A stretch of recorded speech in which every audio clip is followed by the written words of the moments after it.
Well, I don't even know what I should say about this next topic, but maybe I'll take a break. Gather your thoughts? I'll gather my thoughts. I guess you've guessed what the next topic is. Yeah. What do you say? I don't know. I mean, there's a story in the paper. I know. There's a story in the paper about Artie. And I'm so upset about the story that, I was actually hoping it wouldn't come out. Yeah. And we were, we had a couple of days of grace. I thought we were out of the woods with that. I thought that basically, I actually was kind of impressed that, Artie's family has said all along this is a family matter.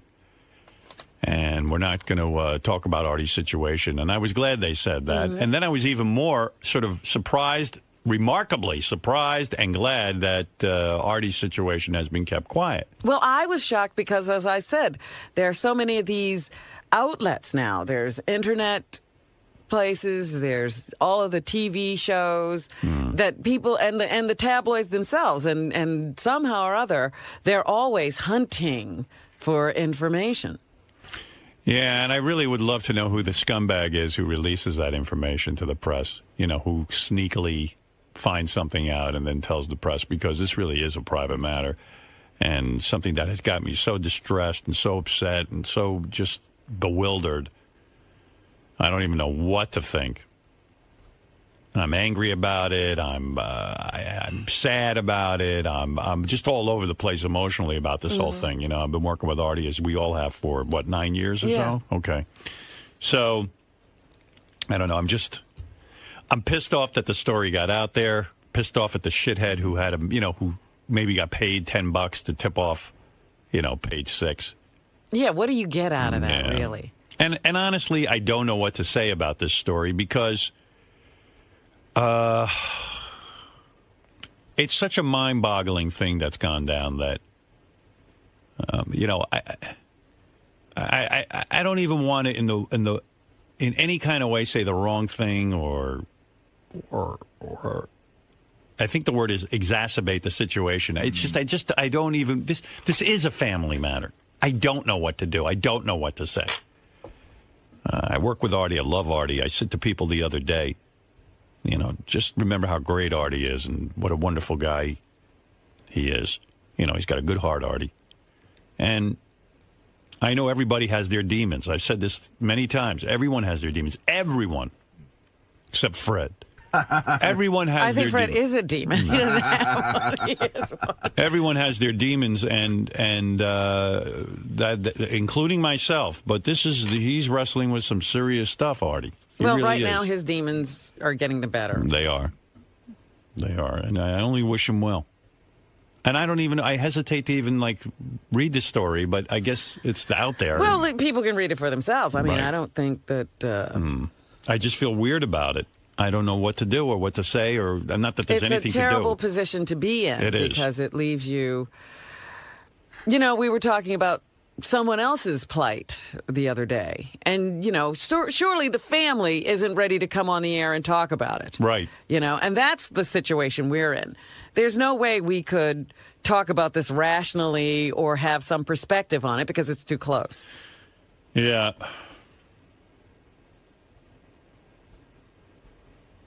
Well, so I don't know what to do. By reading the story, is it a bad thing? I don't know. I guess it's out there. It's going to be all over the place. It wouldn't matter one way or the other because it is out there. Right. And it'll be, once it appears there, it will be picked up by all of the other services. Well, then maybe we should comment because, quite frankly, everyone else is going to be commenting. Mm-hmm. Well, yeah, and I can't imagine what they'll be saying. Yeah, I'm sure it's our fault. Oh, I don't think so. No, it's not. But it's the Howard Stern show. Right. Well, all right. Well, here we go. Page 6. Stern's sidekick in suicide try.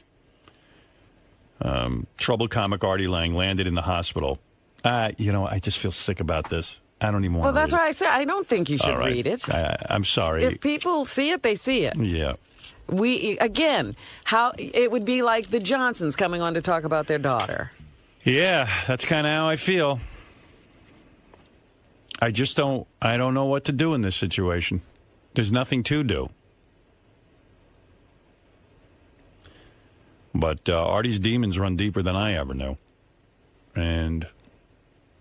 well, I mean, nobody knows. I don't know how deep your demons run. Yeah. I'm not in your head. Right. But... you can only go by what people tell you. I knew what was going on, and when I went on that Stern fan network... and saw those... and people were just bad-mouthing Artie all over the place and talking about... basically, he's a hack, he's no talent. It was just one negative comment after another.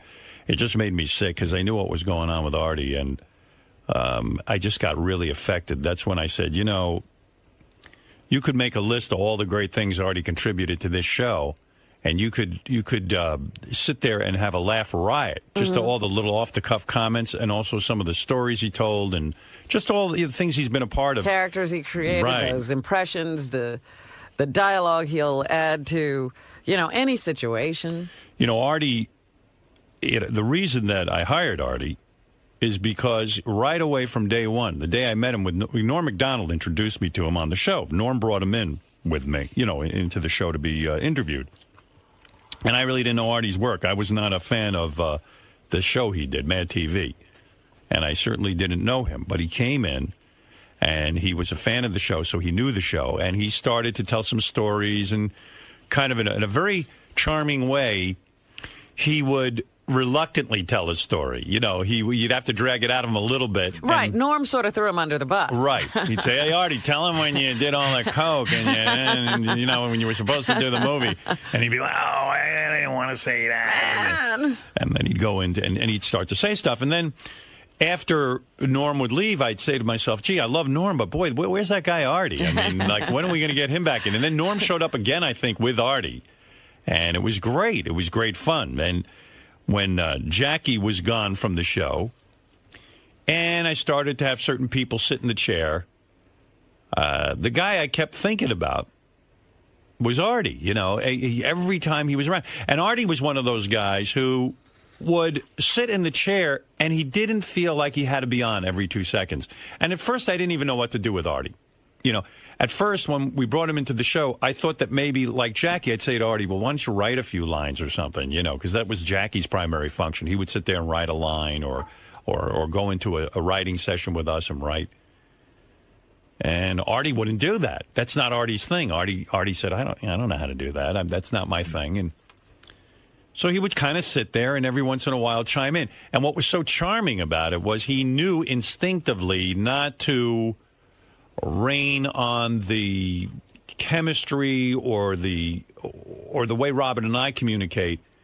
He fit himself in a way that wasn't obtrusive, which is by no means easy. And he didn't always wait for me to direct conversation to him.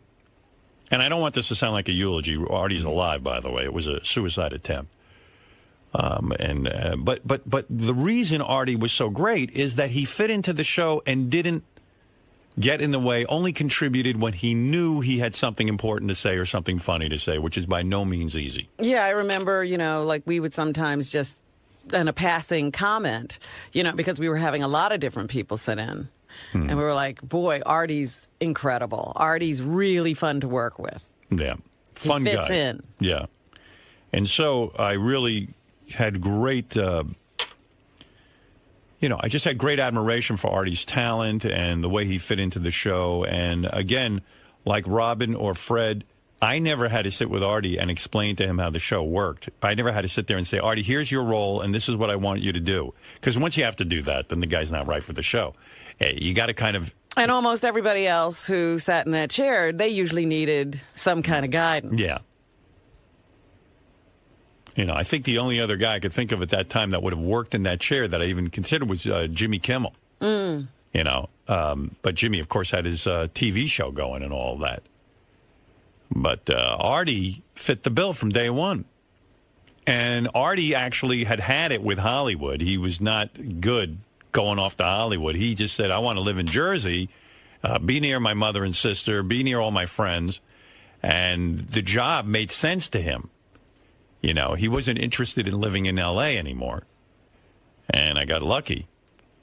I was the lucky one because he said, okay, I'll agree to do it. And I was like, oh, great, because this makes my life easier when you got a guy with that much talent and that much sort of intuitive ability to understand you. It's rare.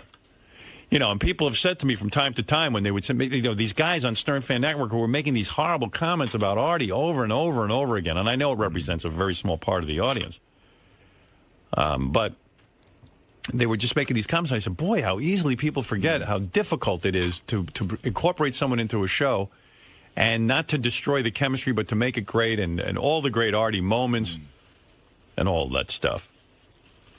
And, you know, through it all, thick and thin, I've always tried to maintain my loyalty to Artie, and at times it's very trying because Artie has had some rough times, and sometimes even people would come to me and say, well, it's not fair. Guy's not showing up for work sometimes, and, you know, when he does, sometimes he's not all there, and this and that and the other thing. And I guess because of his great talent and also my great affection for him, I would... Right, it wasn't that he was just not showing up. He had a real problem. He had a real problem. So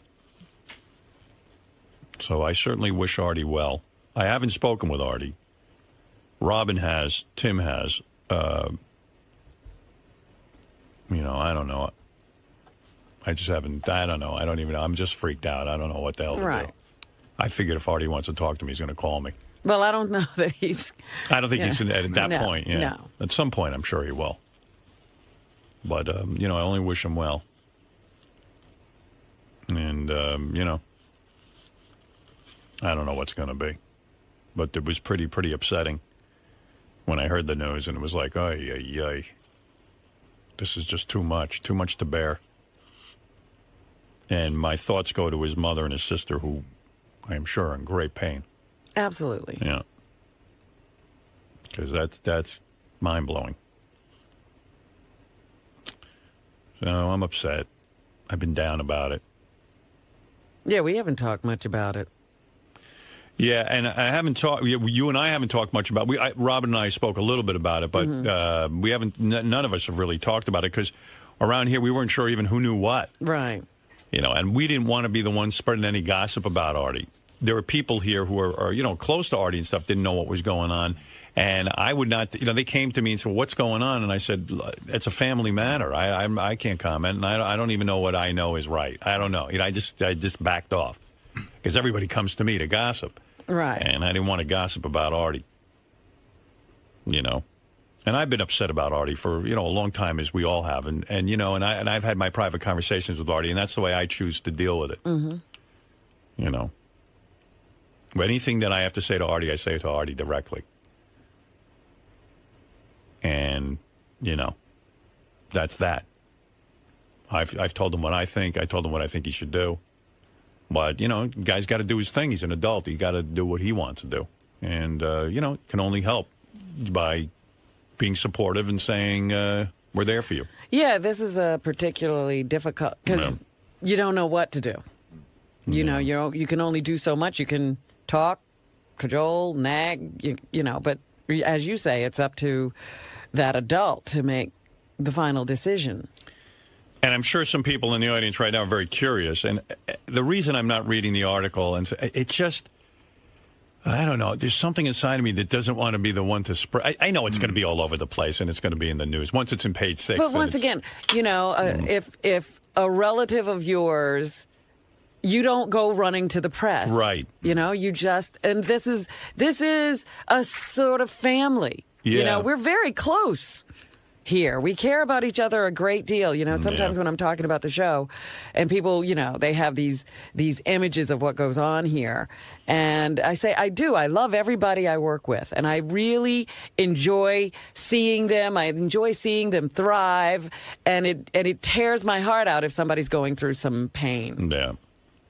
Yeah, so it just feels weird for me to be the one, you know, maybe in a couple of days, I don't know what's good, but I just the whole thing's a mess. Well, you know what this is like? I mean, a lot of times, you know, we're the first people to tell people of others' tragedies. Right. And, you know, we've had people call up and go, oh, you guys are heartless. You know, what if this was happening to you? And this is what it's like when it's happening to you. Yeah. You don't want to talk about it. Hey, Mike, you're on the air. Howard. Hey. Hey, man. I think Artie's the greatest thing that happened to the show. It was a breath of fresh air because, Jackie would laugh at his own jokes and he'd get upset. Jackie did a good job Let's for bury Jackie. Forget Jackie.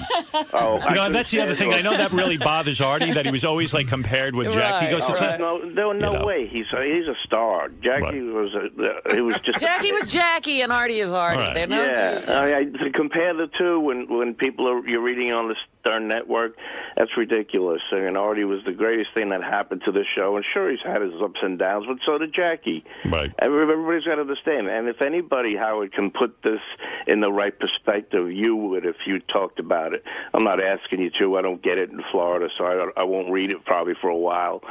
But if anybody would set it straight, it would be you. And, that's all I got to say about that. When you read it, it's so painful. That's why, I mean, it's just so mind-blowing to me that I... I understand. That's why I'm not even going to say yes. All right. I just feel weird about it. I don't know. I can't even tell you why. It's probably stupid. But maybe Robin says it best. It's just like, when you're like a family, it's like, ooh. Sure. I mean, you don't know what to say. So I know exactly where the family's coming from. Italians, we keep everything to ourselves. Exactly. It's one Italian to another, you understand. So thank you. All right, Mike. All us Italians All us Italians know. Thanks, Mike. Pete, go ahead. Hey now. Hey now. Hey, I just wanted to say I appreciate the way you handled the Artie thing with the respect. As a recovering addict myself, I've been there, and I just love Artie. He's my hero. He's hilarious. He does great on the show, and you guys have just handled it so well. Okay. Thank you, Pete. All right. There you go. Marianne from Brooklyn.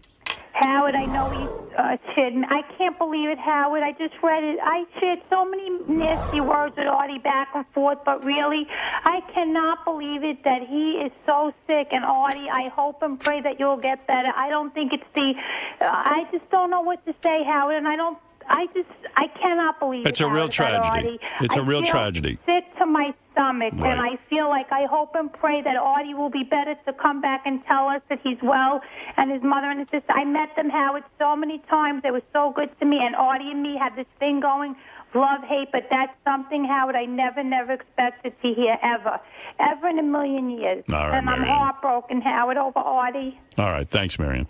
Well, there you go. What can I tell you? Maybe today's sad day because Charlie Murphy's stopping by. His wife just died. I know. Yeah. Is he out already? Yeah. His wife just died a couple of weeks ago. He's coming in. He's got something going on. I guess he had a gig. Yeah. And Curtis Lee was stopped by to tell you how he lost his gig. Oh, God. Man. Today's not a great day if you're looking for an up kind of show. Well, I tell you what. Since we got back from vacation, I've been like sitting here thinking about Artie. I mean, it's like it's been weird not talking about him that much, and but it made me feel better because we were being positive. We were just thinking well of Artie. We weren't talking about the specifics and just the good parts. It's a miracle he's alive. So it is. It's a miracle. Oh, I know it's a miracle. But I don't know. I don't even know what condition he's in now, Well, he's doing well physically. Hi, Mary. Hi, Howard. I just read the article. I can understand why you don't want to read it over the air. I'm not even sure why I don't. I think maybe I'm in some kind of denial or something. That I don't want to face it. I think we are. We've been sitting here like everything's going to be okay. Yeah. It's very painful, but do you know if there's like an address we can send cards to or anything to let them know that? I don't know that. I don't know. You don't? Okay. I'm just really upset. I love Artie, and I really miss him. And you could probably send them. You could probably send them to us, and we could get them to Artie. That's okay. You could do that. Then we'll take care of it. Okay, thanks, Howard. Give Fafafui something to do. Okay. Do you think this will go well? Yeah. You know what? Actually, I'm going to I'm going to refute what Robin just said. Don't send them here because Fafafui's head will explode. I don't think he can handle one more thing. It'll all end up in my bag. Yeah, Artie will never see the cards. Mary, don't send them here. It's a big mistake. Okay. Oh, stop. All right, thank you you. can send him here. Thank you. Robin will handle everything. Gary has medicated Pete, I remember, to help him with the cards. There you go. He's his assistant. Yeah. Gary's taking medicated Pete under his wing. Yes, he's been staring at me all morning. Yeah. What's that? What are you going? I know. Oh, my God. He's like over Gary's shoulder like a parrot. You just saw my day. Pete, what are you doing? Pete, what are you doing? What? Oh, go in already. Yeah, come in. Gary. No one. I said we should keep Pete as an intern, but nobody knew what to do with him. Are you doing anything out there? Staring at Gary. Yeah. So what do? You just stand there? Does Gary have you doing anything? Yeah, I'm like answering phones and stuff. Yeah. What are you answering? What kind of phones are you answering? There's always somebody answering phones. Everything. You mean you're screening the phones? That's a scary thought, by the way. Wow. Howard, the interns, we have 3 interns that answer the phones in the morning, not the phones that Will screens, but just the people call on the regular line, and we get a lot of good stuff that way, so someone's got to answer those phones. So medicated Pete's like the... He's the gatekeeper? He's the gatekeeper. He's one of the gatekeepers, yes. But he does... Pete, today's been good, but the first day, he was going to be 10 times, he goes, need anything? Need anything? I said, Pete, I promise you, I'll tell you when I need you. Yeah, Pete. I'm in his face. Yeah. I know it might get boring out there because we're having trouble thinking of stuff for you to do. Well, maybe we'll give you the Artie mail. You want to handle the Artie mail? Sure. All right. So if cards come in from Artie, for Artie, you'll compile them and get them to Artie? Personally, I don't know how to get it to him. Well, just give them to me. Yeah, to Robin. I'll take care of it in the time. Me or Tim, yeah. You see, Pete, when Medicated Pete was here last semester, he was with Scott the engineer, so we had a function for him. Now he's kind of like... different setting this time. This time, it's like nobody knows what to do with him because I just said... We just wanted to keep him around. We just want to keep him around. So I hear primarily he just lingers around John Hine. And I think it's getting to John. I don't know. You like John Hine, right? John's a cool dude, actually. Yeah. So like you just kind of hang back there with him? Yeah, we talk about stuff, you know. Maybe you should be our spokesperson for the Artie situation. If people call in, like you could just be like a grief counselor. You know what? Seriously, I wouldn't even know what to say because that's a terrible situation. So you wouldn't even know how to handle that. That's exactly what you need to say. It's tough. Say to the people, I don't know what to say. This is a terrible situation, and move on. Yeah. Go on to the next call. Right. Yeah. Yeah. So anyway, we'll think of some junk for you to do. Don't worry. You know what I mean? It's going to work out. Yeah. He's only here 2 days a week now. I know. We only have him 2 days. It's Mondays and Thursdays now. So what do you do on like Tuesday, Wednesday, and Friday?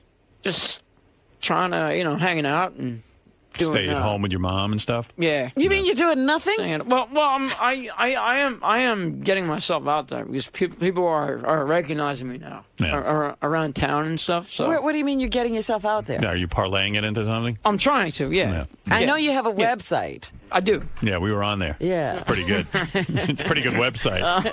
Yeah, way to go. A lot of hits, actually. Yeah. How many hits is JD's in the house. What's up? Hey, JD. Hey, I don't know. Did you want to answer your question? Or? What's up? What? We got an email. I got an email about Pete that he got thrown out of a bar recently for like sticking his tongue out at a girl and stuff. Wait, man, don't get crazy. What are you doing? You're acting like a rock star. This was over the holidays. I overindulged a little bit, and yes, this is. What did you do? Well, I got a little crazy at the local tavern. And you stuck your tongue out at a girl? And I don't even remember I did that. You were that wasted. It was at the Globe Hotel in down in Jersey, and I got a little rambunctious, as they say, over the holidays. So do you go in there and tell them you're medicated Pete, and then you medicated Pete? Well, everybody there knows who I am. So. Did you ever say, "Don't you know who I am"? You're lucky to get my attentions. Someone told me you're selling T-shirts now, huh? Yeah, so I'm getting that going. Yeah, what's the T-shirt look like? What's it say? Well, we haven't. I'm working with somebody on like a design, so I haven't really come up with like a definitive logo yet. Oh, so we're designing it. But guy's parlaying himself. And someone told me you're in talks with Beetlejuice's manager to book appearances. Yes, I am. I am. Yeah. He's little enough to throw, isn't he? Yeah. You could do some dwarf tossing with this kid. Wow. Yeah. How about a blank white T-shirt? Like that'd be the medicated Pete T-shirt. Right. I love those, and they don't offend anyone. Right. You know? Nobody's reading your chest. Yeah. Yeah. Yeah. Well, anyway, listen. Good luck with the internship. It's good to see you guys again. Yeah. Good to have you back. Yeah. We'll figure out. Did you miss us? You miss us on the other days? Actually, yeah. It's looking forward to coming into work. You know. Yeah. Your mom must love us because we get you out of the house, right? I mean, it's nice that you have somewhere to go. Yeah. You've been working on your stand-up at all? I have. Yeah. Any jokes? I mean, I have this whole Tourette's thing. Like it's cool, you know. What do you got there? What kind of jokes? You got Tourette's material? Well, it's all improv, but it's based on the Tourette's. So it's just you know, I just What do you do? It's I'll improv. I'll just go out and talk off the cusp, you know. Yeah. Whatever. Do a little of it here. What do you do? I'll just say, you know, I'm twitching. I can't stand up, and oh my God, and you know, the chicks must think I'm nuts, and you know, just sort of go and. You're already 100% better than Beetlejuice. He doesn't say anything. And he does stand up. Yeah. So what do you do the other days? Like, okay, so here we know you come in and we're trying to think of stuff for you to do so you can intern. But what do you do the other days around the house? Like, you just sit there? Do like, you know, house stuff. Like what? You know, like, I don't know. You know, I think on those days he's on his own. He's thinking of things for himself to do himself. What do you do? Like, you just like sit there for a while and eat breakfast and. Yeah, and then I'll, you know, like I said, I'm working on this T-shirt thing, so I'm down with these with the guys at the T-shirt place. Yeah. Is a T-shirt that hard to design? Yeah. How long are we going to take with this? Hopefully a long time. Coming up with ideas, you know. Yeah. Has anyone expressed interest in the T-shirt? Actually, yeah. There's a couple of people on that Facebook page who seem to have an interest. They want to buy one. Yeah. Right. They don't even know what it is and they want it. They have no idea, but they think the idea is kind of cool. So. All right. Yeah. So you got that going. So you can't spend every day. So he's working on his T-shirt. So I can't spend all the time on that. So other times I'll just go out and do other stuff. You know. Or like what? Try to keep myself occupied. Yeah, we're trying to get some specifics, like what you're up to. Yeah. So after the T-shirt meeting, where do you go? Yeah. Like yesterday, what was your day? What time did you wake up? Yesterday, I woke up at 10 o'clock, 10:30. All right, late in the morning, right? Yeah. Wow. Slept in. Must be nice. Yeah. And then I wanted to listen to the show, but missed it. Thank God we're in repeat. Then what'd you do? I took a shower, got dressed, blah blah blah. Right. Went down, started this T-shirt thing with. Oh, you do that on the phone? No, I actually go into the place like physically. Yeah. And, put in a few hours. Yeah, put in a few hours, and I actually got to call some chick, and we actually had a cup of coffee yesterday, so that was kind of really. Cool. So, how'd that happen? About what? What'd you call her about? I just well, she had given me her number, so I ran into her. That midget girl? No, this is somebody totally different. Wow. Where did you meet this girl? Well, what happened was I ran into her because she had an accident, a car accident with she got into a car accident. That's what I'm trying to say. So I went over and tried to assist her, tried to help her out, and she was kind of scared, nervous, and stuff, and she was getting all frazzled and stuff. So I said, she knew you from the show, or just like some? No, this was. She had no idea who I was. Wow. So. Nice. So that's how he meet women. He waits for accidents. That's a cool move. And one thing led to another. So did you hit her with your car? Is that what? No, this was somebody. I was just like walking by and I noticed something was going on. You know? Yeah. So you went and helped her out. So I just figured I'd go over and help out. Nice looking woman. She's cute. Full sized. She's she's slightly taller than me. She's like brunette, so she's kind of cool. So when she was all frazzled from the accident, you assisted her, and then you said, "Hey, let me have your number." Yeah. And then she said, "Okay." Yeah, she gave it to me. And then you called her up and said, "I want to meet you for coffee or something." Very surprised. Yeah. Wow. And she met with you. Yeah. And how'd that go? It went well, actually. Is she interested in you?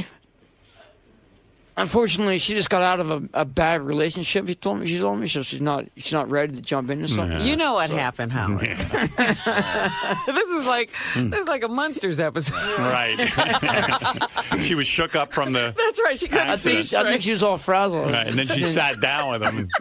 Yeah. Hey, there's a big fan of yours on the phone, real quick, because I got to get to Charlie Murphy. Sure. But there's a big fan of yours on the phone. Wants to say hi. Sure. Hi. What's going on? What do you like to do? Your name is Pete, right? Yeah. Okay. Go ahead. Ask Pete a question. So what do you like to do? Go ahead. What's up? I don't know. Like to hang out and stuff? And Exactly. Yeah. chill? Like to drink?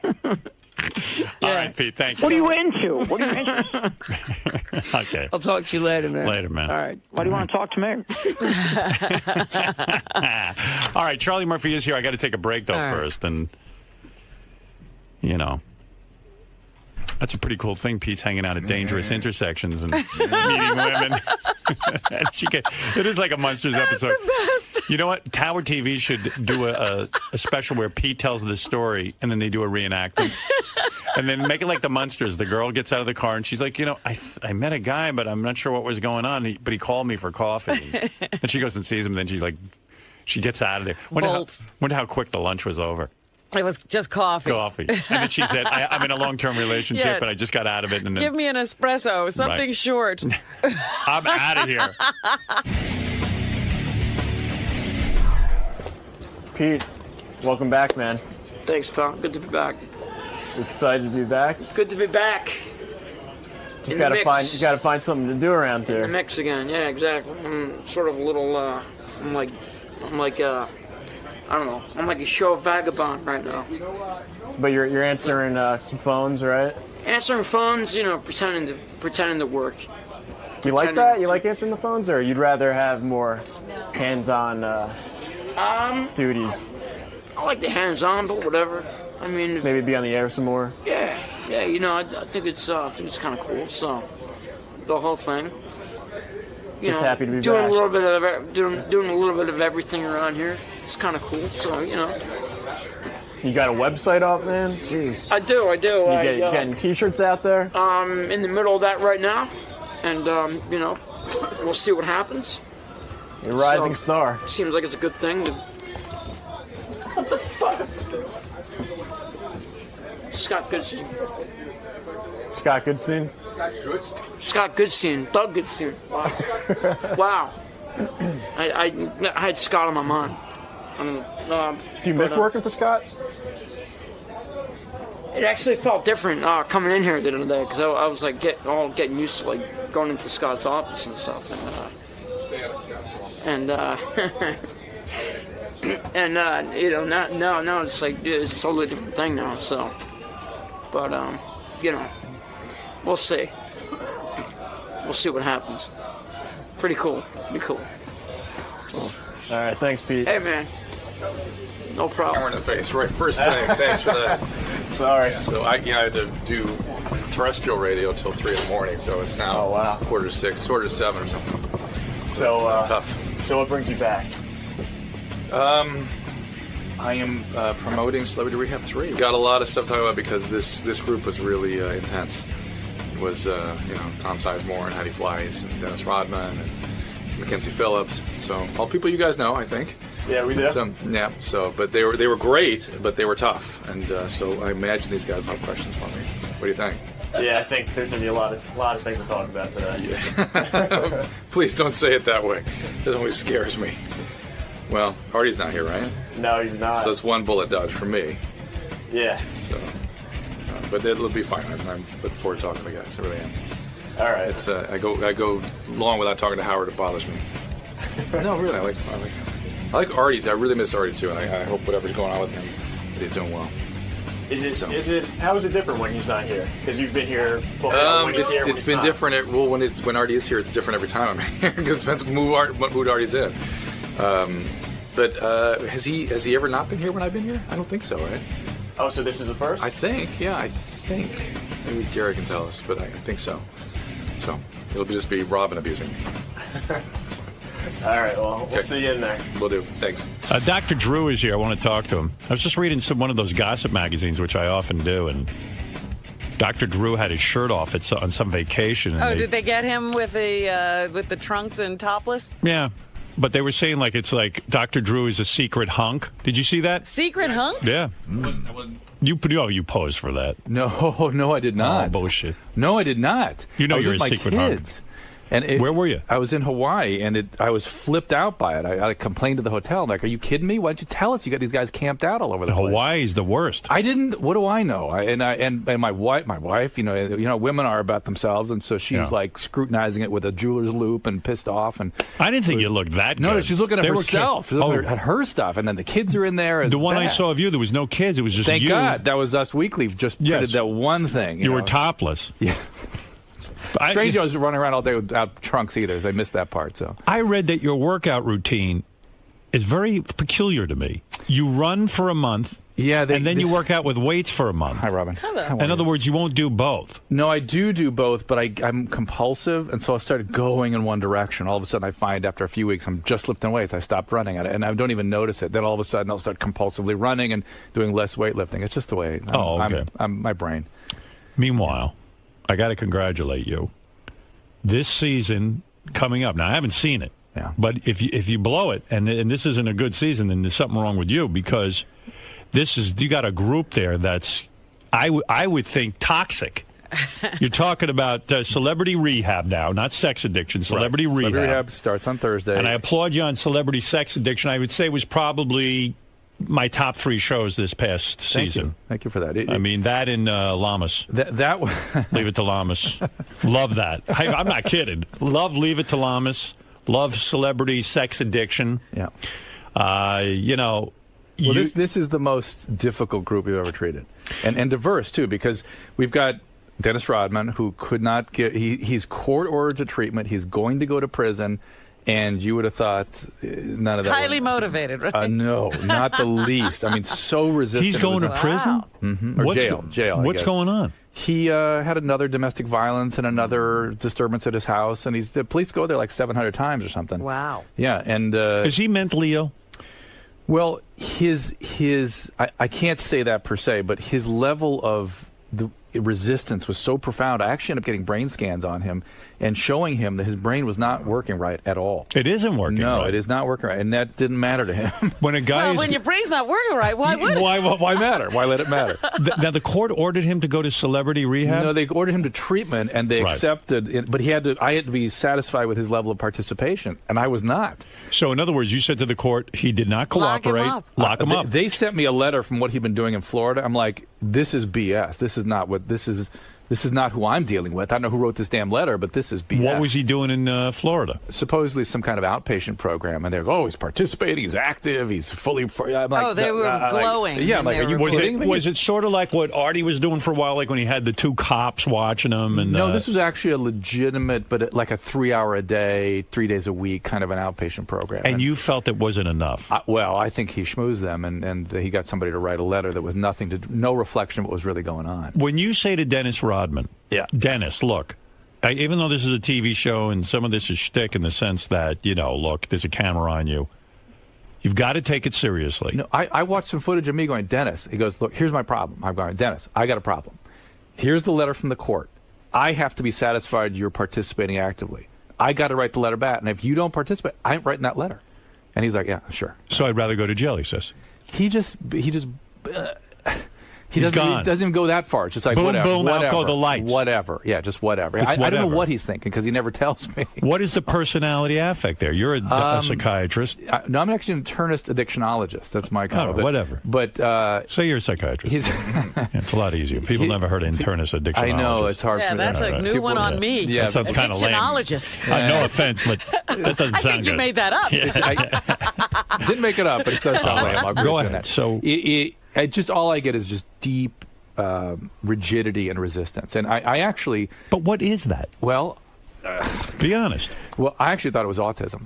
Right. And so I actually haven't seen an autism specialist when he's in treatment. I don't remember whether this was all a big blur because it was intense. This whole thing was very intense for me. And because, again, these people having a good experience and good outcome is deeply important to me.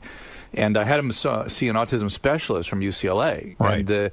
And he thought maybe it was more of an Asperger's type thing that was making it difficult for him, because Dennis Rodman can focus like nobody I've ever seen. He literally would read. Is he retarded, maybe? No, nothing like that. No, it's not cognitive. Did you give him an IQ test? I didn't, but I can tell you he's a smart guy. It's not cognitive. It's more of a, he can hyper-focus on things. I mean, think about it. The world's greatest rebounder. He can focus on something like that. Right. But in terms of processing and objectivity and insight, they're just not there. So when you turn to Dennis Rodman and you say at the end of this, look, you didn't participate he properly. finally did. He opened up. He started going.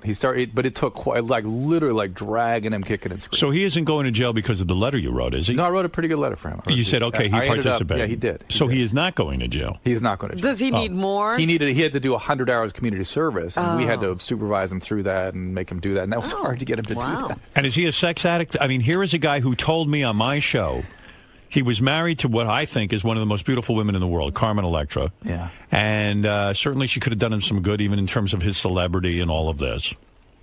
And within days of their marriage, he's in bed having sex with a woman. Carmen Electra walks in on him. Two women. Is that what happened? Two women. Yeah. And she says, what are you doing with these women in bed? And he said, what women? I don't know what you're talking about. That is a perfect... Yeah. That is what's like dealing with Dennis day in and day out. Right. You go, Dennis, what's with the green suit? What green suit? Yeah. It's like, well, she said to him, what is with these women? Yeah. He says, they dropped out of the ceiling, he said. Yeah. He said they fell out of the ceiling. That is so Dennis. Right. Do you like him? I do like him. You like Dennis Rodman? I can't say I enjoyed dealing with him at the beginning, but I ended up, and he kept saying, "Yeah, you'll get to know me," and I did. But isn't he physically intimidating? Aren't you? Yeah, he is. Could crush you. Yes. He could beat you His up. thing with me, he actually offended me at one point because he kept wanting me to be. There were so many times during group, I'm going, Dennis, I'm just a person. I'm not some magical wizard. I'm just a person. I'm here to help you. I've got some specialized knowledge. But I'm not some kind of right. And he wanted to put me up on a pedestal and then attack me. And I kept saying, no, I don't care. You don't want to help? You go to jail. That's your business. Well, don't you think he's angry with you because you can't fill the black hole inside of him? He has such neediness, and he has such hunger and so many needs, and has no father. And don't you think he's angry with you? He wants to be angry with me, I think. But we never had that kind of thing going. But he started treatment. It was funny. We're talking a lot about Dennis. I know you want to talk about Heidi and Tom. I'll get to really that. Where it's more interesting. Dennis is pretty interesting. Dennis is pretty interesting. And he starts out treatment going, I have no family. I literally, I go, what's your family history? I don't know anything. He has a sister. Well, we end up getting his mother and bringing her out. Oh, no kidding. And she is delightful. And strangely enough, the way we were able to make inroads with him is that we have this woman that works in our facility named Shirley. And Shirley, somehow, she's one of these sort of big, self-assured African-American women who really just doesn't take any grief from guys like Dennis. And she was able to kind of bust his balls a little bit. And he became like a little boy with her, strangely. And she was able to get through to him.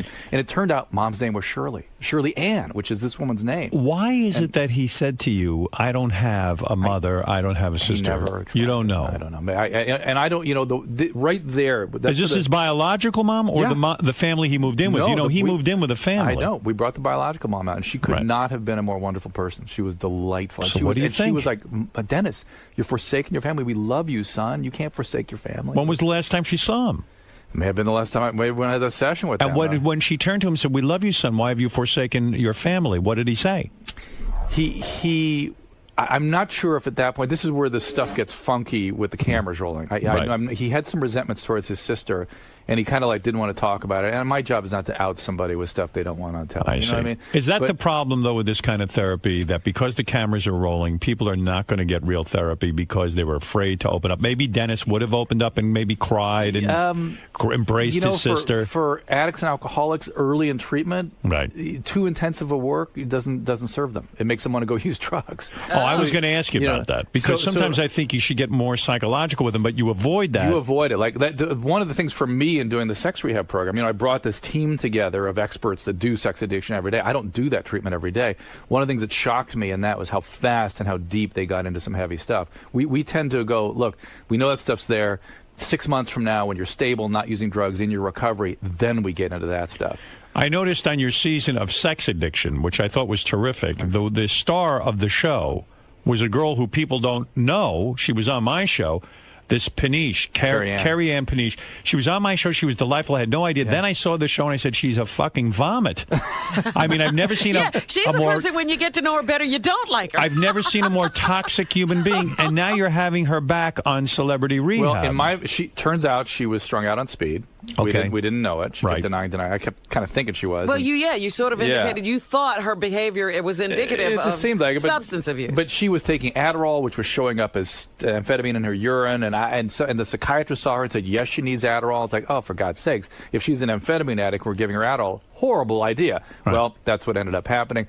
So we offered, she actually does pretty well in Celebrity Rehab. It's a much more appropriate treatment for her. There's a great case for somebody that can't tolerate all that deep work. They just can't do it. When you hear that you have Heidi Fleiss and Tom Sizemore, who have had a legendary toxic relationship, do you smack your hands together and lick your lips and go, my God, this is going to be a great season? No. I listen, all of it is just heavier lifting for me. Isn't he court-ordered away from Heidi Fleiss? Not that I'm aware of. Because I don't get involved in the casting, right? Because I can't go, hey, Tom, you're severely strung out, but wait till the cameras heat up in a month. And it's like, no, you got to go get treatment right now. Okay. So I stay out of it. All I need to know is that they go through a very intensive consent process where they were really clear they're rendering consent. Tom Sizemore is nuts, right? Tom Sizemore is severe drug. He's not nuts. He's a severe drug addict. When you say severe, what does that mean? Heroin and amphetamine. I mean, really bad. Is he? So he came to you. He was using. Oh yeah, he was. Oh yeah. And when he wasn't married to Heidi Fleiss. He was her boyfriend. That was years ago. Now you should know that. And he beat her. Didn't they get into physical fights? They did. For that. There's a little bit of back and forth with them about that. He claims he was exonerated. She claims there's all this proof. They did. Did they come to blows during your season with them? No. How long is it? How long? Well, not in Celebrity Rehab. In sober, they go into sober house too. The two of them, and that's where things begin to unravel a little bit. Physical fighting. I end up basically having to move into the sober house. Yeah, isn't it dangerous for the two of them to be? I mean, it is a little bit. Is it really good for them to try to get sober together? Dr. Drew, isn't it a little bit toxic and dangerous to put those two in a room together? If they were family members or presently romantically involved, we would never consider it. It's just not possible. They claim they had solved their issues. They had no problem. They would be fine with it. They really were very reassuring, and they were most of the way. They really. How does she look? She started to do a tremendous amount of speed and also plastic surgery with the big lips and all that. What I can tell you is that Heidi, Fleiss, by the end of treatment, really looks good. She does. Yeah, you clean her up a little bit. Yeah, a lot. Get her out of the heavy makeup and all that kind of stuff. She's sick. She gets sick. She has a full-on detox, big detox. What is she into? Vicodin and speed. Yeah. Vicodin and speed. Yeah. Well, how do people get addicted to Vicodin? I've taken these Vicodin and then nothing happens to me. You don't have the gene. You ain't got it. I don't have it. And you don't take as much as they do. Well, no, but I took 2 of them with a couple of glasses of wine, which you're not supposed to do, and nothing happened. I did the same thing when I had a toothache. It's a case. I didn't have no toothache. I was looking to get high. Oh, stop it! It's a case in point of how the biology of the individuals differ in the relation to chemicals. And for instance, when I take Vicodin, I hate how I feel. Sure. In fact, I had a hernia operation, and I was supposed to take 2 Vicodin, and I kept avoiding it. I didn't want to take it because I felt, and the pain got so severe, I started having suicidal ideation. What is that? What is wrong with you? I started thinking like, I got to get out of it. I got to get this pain. It's too much. I can't tolerate it. Maybe I should kill myself. Thinking, not from one Vicodin. No, from the pain. Oh, I see. And that's how much I didn't want to take the Vicodin. Right. That's how bad the Vicodin made me feel. Have you yourself I better take this decided that maybe you should take some drugs to see what it's like, to see what the patients are going through? Would you ever try heroin to just understand what everyone is going through? And I'm confident I wouldn't like it because I don't like opiates. I feel like hell on them. It's funny with this show. You got some good. Now you got Mackenzie Phillips. Mackenzie was great. That's a hot ticket. Yeah. Who knew? I knew what was going on. I didn't know that it would be such a public. Does she talk about her father raping her? I knew her father. Yeah, He's a delightful guy. Yeah. Never raped you. Never touched me once. Yeah, there was the one rape, I guess. I mean, she talks about it as, when a child gets into that situation, her perception was that she was consenting to it, that she was an active participant. But there's been some controversy with her where they're saying perhaps it didn't happen, that all drug addicts are liars. Now, I'm not saying this about her. Drug addicts are liars, but it fit very well what was going on with her. You feel she's telling the truth? Yeah, it fit. You believe her story that her father was having sexual relations with her? Yeah. Is that a very common thing? Very common. It is, huh? What? That's got to be the sickest goddamn thing. Particularly opiate addicts, they had a lot of sexual abuse, and family members are the perpetrators. I have said on the air that I believe that there are so many sexual predators out there that especially in the case of child rape. Yeah. I believe in castration, and I don't know why this country doesn't talk about it more. What do you think of that? Well, listen, I've gone through this. You've talked to enough trauma survivors here on this show, you know, all the strippers and stuff like that. You know, these people are all been through that stuff. Thank God for it. I mean, otherwise, you wouldn't have a show. Put you out of business. Now you're against the castration. I need it. No, but be serious. And maybe you've seen what I've seen, because, of course, we talk to these same kinds of folks on Loveline that are out there in the community, which is that come, you know, even 15 years ago, 10 years ago, people were like, oh, sexual abuse has always been around. We're just talking about it more now. No.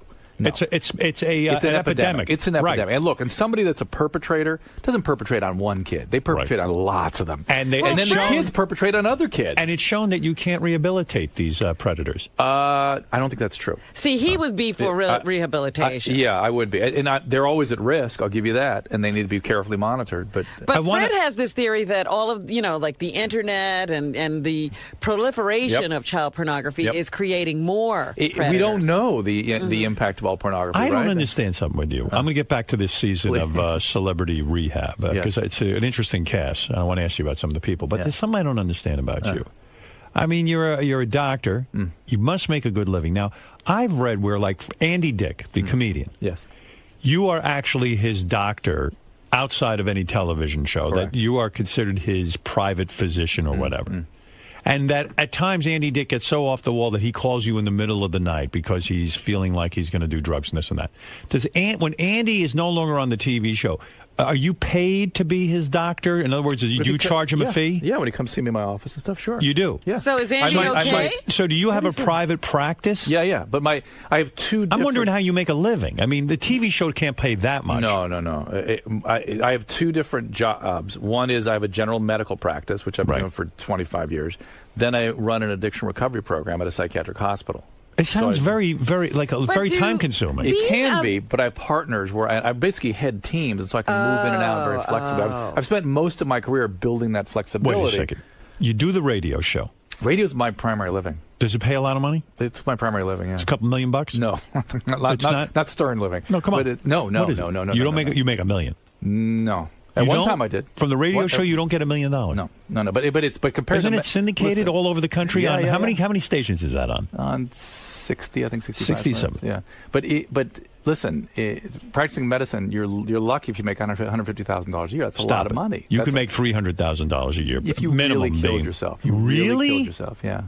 But that's a lot of people hear you talk about that. I always thought doctors made about $300,000 a year. It's a different day and age. Hold it a second. I don't want to hear about a different day. They can. No. Here's what they've observed is that doctors kill themselves to make what they think they should make. Right. And so and that number is a number that's tossed around a lot. In fact, interestingly. So 300. As a doctor, you afraid of this healthcare stuff that they're talking about doing? No, I think it's going to be a good thing. Most doctors I know in general medicine, I think it's going to be most doctors I know are very much against it because they say we don't make that much of a living now, and it's going to get worse. And you know what? A lot of guys aren't going to go into medicine because it's getting shittier and shittier. That's true. You know, and that's already happening. Yeah, exactly, Robin. And particularly in primary care, it's really bad.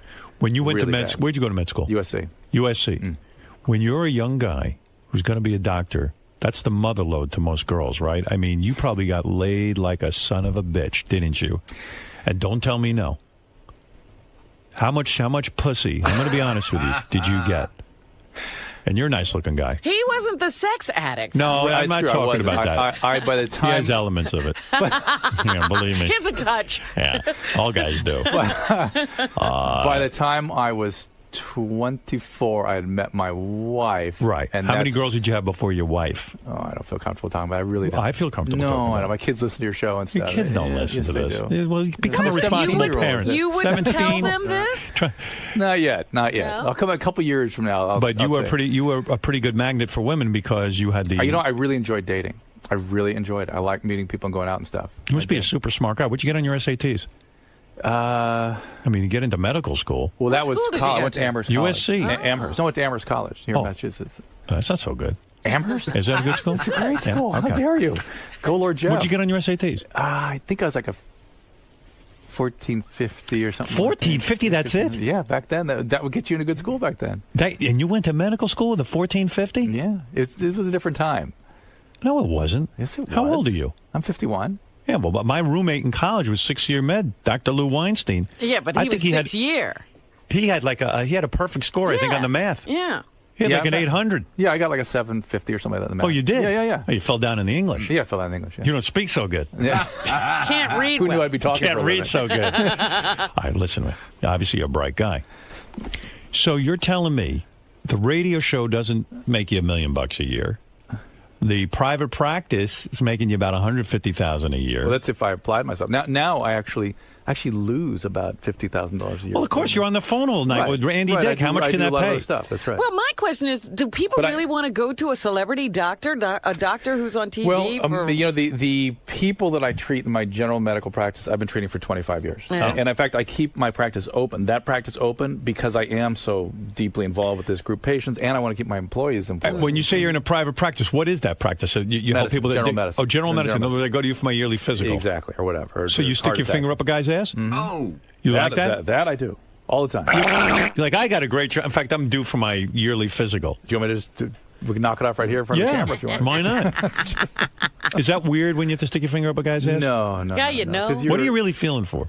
You're feeling for the well, first you got to look at the stool, make sure there's no blood in it. All right. And then you're feeling for the prostate. And you put a glove on, I take it. Usually, yeah. Right. Yeah, and Usually. with the You better prostate, do it all the you time. feel thousands and thousands of prostates. You get to know what. And what do you know do? You what's put going KY on a guy? You put in yourself, and then you push. You got to get past the knuckle. If it's a good-looking guy, you ever dim the lights? Oh. I don't dim the lights. I Is play there a little someone soft you look music, but forward no. to doing that? So that must be weird. Like you do the whole thing. You do a chest X-ray and all this. Yeah, dude. You think a chest X-ray? I mean, is safe?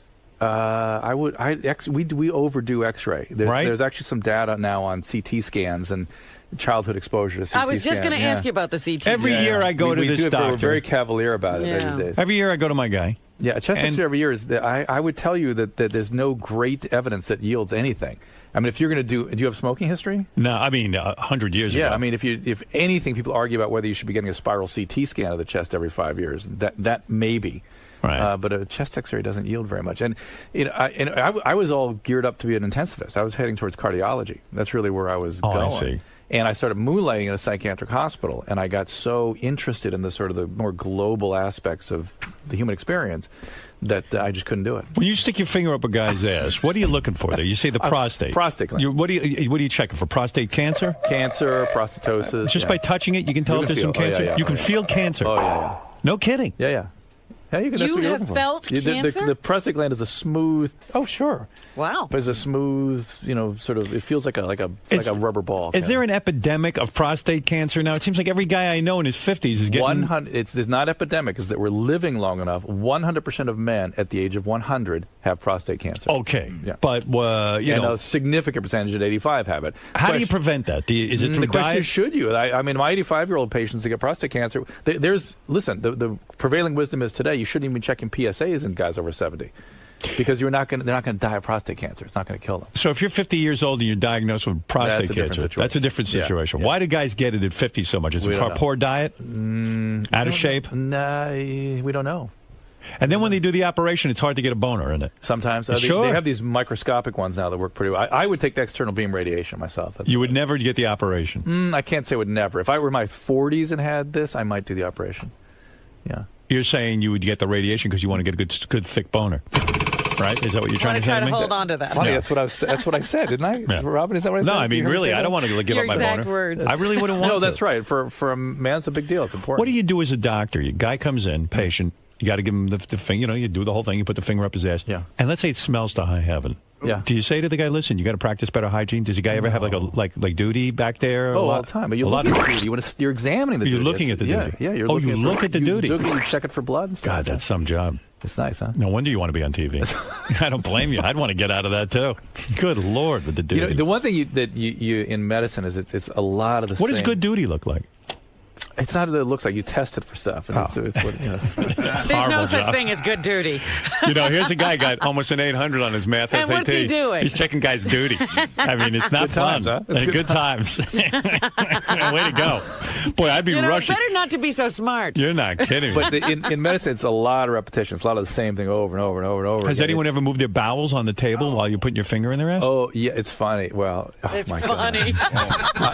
I had one poor guy, this was during residency, who not only did he, oh God, he was impacted, and the ER was like, you got to come in here. We put multiple enemas in, and nothing's happening. Nothing's happening. I go, all right, I got to go see what's going on up there. Oh boy! And the whole room got sprayed. Entire room. He exploded. Oh my God! Good Lord! I'm so sorry. Yeah. In your face everywhere. Everywhere. Oh, you vey. It was awesome. That's Who has better duty, Dennis Rodman or Heidi Fleiss? I didn't. You didn't check them. Oh, you didn't do any of that. Okay, all right. Well, that's fair enough. I understand that. It's television. So Heidi does actually very well in treatment. She does. On track here. No, okay. Yeah. Let me name some of the names of the people who are going to be on Dr. Drew's new season. By the way, people always are freaked out that I wear a stethoscope when I'm running around there. That's my primary responsibility is their medical safety. I thought that was for TV. Yeah, I thought you just wanted us to know you're a doctor. I'm always like, hey, look at Dr. Drew trying to be Marcus Welby. and particularly this group is very. Mike Starr, the former bassist from Dallas in Chains. Yeah, let me ask you some sick. people here. Gets really sick medically. You got Mackenzie Phillips. Yeah. Tom Sizemore. Yeah. What's wrong with Mackenzie Phillips, though? I mean, it's a slew of things, right? But what is she addicted to? Heroin. So at her house, she had blood all over her. We actually cleaned up her house. She was an active heroin addict? Until recently. Yeah, she had relapsed badly after her father's death. Remember, she was arrested at LAX? Yeah. Bad. But Mackenzie understands addiction, understands recovery. She's had long periods of real significant recovery. So she was actually she actually ends up being sort of abused by the other patients for doing so well. Really? Heidi takes off after her because she's sort of the teacher's pet. They start setting her up, and it's really very cruel stuff. Very childish. Yeah. Mackenzie Phillips, Tom Sizemore, he's probably the big star. I mean, he's such wacko that he's so probably sick. great television. He doesn't get out of bed for 2 weeks. Is he worse off than Jeff Conaway? No. No? No. Why? Wow. Different work. Are you in touch with Jeff Conaway? I am in touch with Jeff Conaway. He's doing terribly?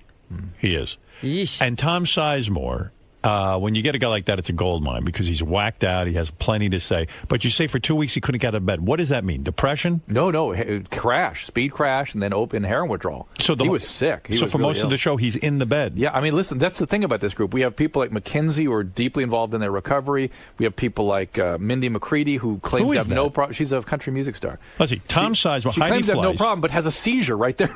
One night has this huge seizure, and then she's resistant. And then you've got guys like Tom Sizemore and Mike Starr who are so sick they're vomiting everywhere and falling and beating. Mike Starr, Allison Chains. Who is Lisa D'Amato? Lisa D'Amato was a cast member of America's Next Top Model. She's super hot? She's hot. Hotter than Amber? No, different. Young person. Carrie Ann Paniche? Carrie Ann's back in. Did it bother you that she wears her pants so low that her whole ass crack sticks out? Yes, and again, one of the things that the magic of editing is that we were on her constantly. Like we were like every time we were like, Carrie Ann, change your clothes. Right. Especially in the sex rehab unit, you got to the how they present themselves is important. And Joey Kovar, I don't know who he is. Joey was in Real World, the guy that beat everybody up, beat some walls down and stuff. What do you do when you get a celebrity who doesn't talk that much? It sucks for TV, though, right? Who doesn't talk that much? Yeah, like Nicole Rain didn't talk that much on Celebrity. She did. I don't know why. She didn't give enough. Her story didn't come in. The guy who was the surfer or whatever, his skateboard guy. He had a ton of stuff, too. It just cut it out. Yeah, I don't know why they make those. I wish I understood editing better because that's not my. What do I know about that's not your thing. All right, listen. Yeah. The celebrity rehab. I wonder if is Drew proud of the results he's getting with these shows? Yes. Not only do I feel like we're I've always thought my involvement with media was to change the culture a little bit, and particularly what you and I were talking about earlier with the sexual addictions and the sexual. What Drew is abuse. doing specifically, if I may say so, is that he's entertaining you. He's entertaining me. He has to entertain her. But also what he's doing is he's making it a little bit easier to come forward about your addictions. Right. In other words, you think? I do. I do believe this. I hear that other institutions. We certainly see that at mine, that people kind of. But I meant with the results for your patients. Which is the next topic, which is usually, if you're doing 20% success, you're really doing very well with a group of addicts. And here we have a group that are mostly unmotivated for treatment. They kind of want to get paid, want to be on TV. And we're ending up with like about half of them really doing very well. And nearly all of them, when they finish treatment, start out resistive. They actually, when they get the question from the press, don't you feel exploited? They're like, are you kidding? I went in to exploit those guys. I wanted to get paid. I wanted to screw up their treatment process. They ended up engaging in treatment and wanting to be an inspiration to other people.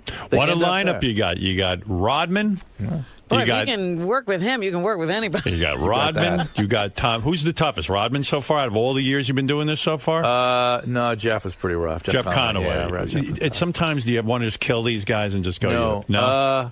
Probably in moments, but I don't walk away with that. I end up caring very deeply about all that. I was a big, I am a big fan of the show.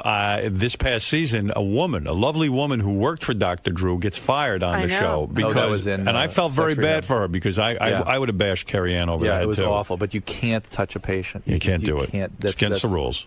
That's a liability that's massive. And it wasn't me that fired her. The institution automatically did that. No, I get it. She took it pretty well. Before Jeff She was great, Conaway. by the way. Selma, she was fantastic. Yeah. She was a... I would stand behind her in any job she ever wanted to do. She is a very talented woman. Bong hit Eric. You're on I got to ask one. Before Jeff Conaway, did you ever think there was anybody who was untreatable? Sure, there are untreatable situations where it feels untreatable. But I got to tell you, Robin, that the thing that I've learned over the years is there are people that I just think, dead. Bob Forrest, the guy that I work with, he's one of these guys. I signed him up. This guy's dead. He can't be in my life anymore. He's dead. And he shows up 10 years later, Bob Forrest, the sober guy. And so you see those things, and you sort of... Would you take Jeff Conaway again? Would you take him? Oh, sure. In other words, you don't get frustrated. I get frustrated, but I don't give up. You don't give up. And I still... They're sick. They Bong hit Eric, who is doing a bong right now. I heard it. Yeah, I heard it. Yes. Go ahead, Eric. Good morning. Good morning. Good morning. Do you want to finish your hit? No, that's okay. I just finished it, actually. Thank you. I just had a couple of questions. In terms of pot, is it physically or mentally addictive? And is there any way that I could... Is pot addictive? Should someone go into rehab if they're... Let me just say, there's no such thing as mentally addictive. Things are either addictive or they are not. And when they're addictive, we know there's a biology that's triggered in a part of the brain called the mesolimbic reward system where your drive systems become altered outside of your... Give me the bottom line. Is pot addictive? Absolutely. Not to everybody, though. You don't like it, right? I don't like it either. I don't like it. Yeah, it was not addictive to you. What's not addictive? You know what I'm saying? No. Listen, pot's not addictive to you. Has anyone ever come to you because they're addicted to coffee? No, people worry about that because they drink a lot of it. So do I. Does anyone come to you because they're addicted to cigarettes? I do work in that a little bit, but I don't treat that as a separate thing. I just work a little bit in it. Can But you listen, treat me, doctor? I can't. Listen, cannabis addiction is one of the most significant things we treat today. It's very common. But cannabis, strangely, doesn't addict everybody. There's certain people... Would it be significant enough to possibly be on the TV show? He's trying to get a gig on you. This is how they get paid, too. Yeah, well, this is how most of them come in, right? And then we go ahead, Nick. You're on in Lake Tahoe.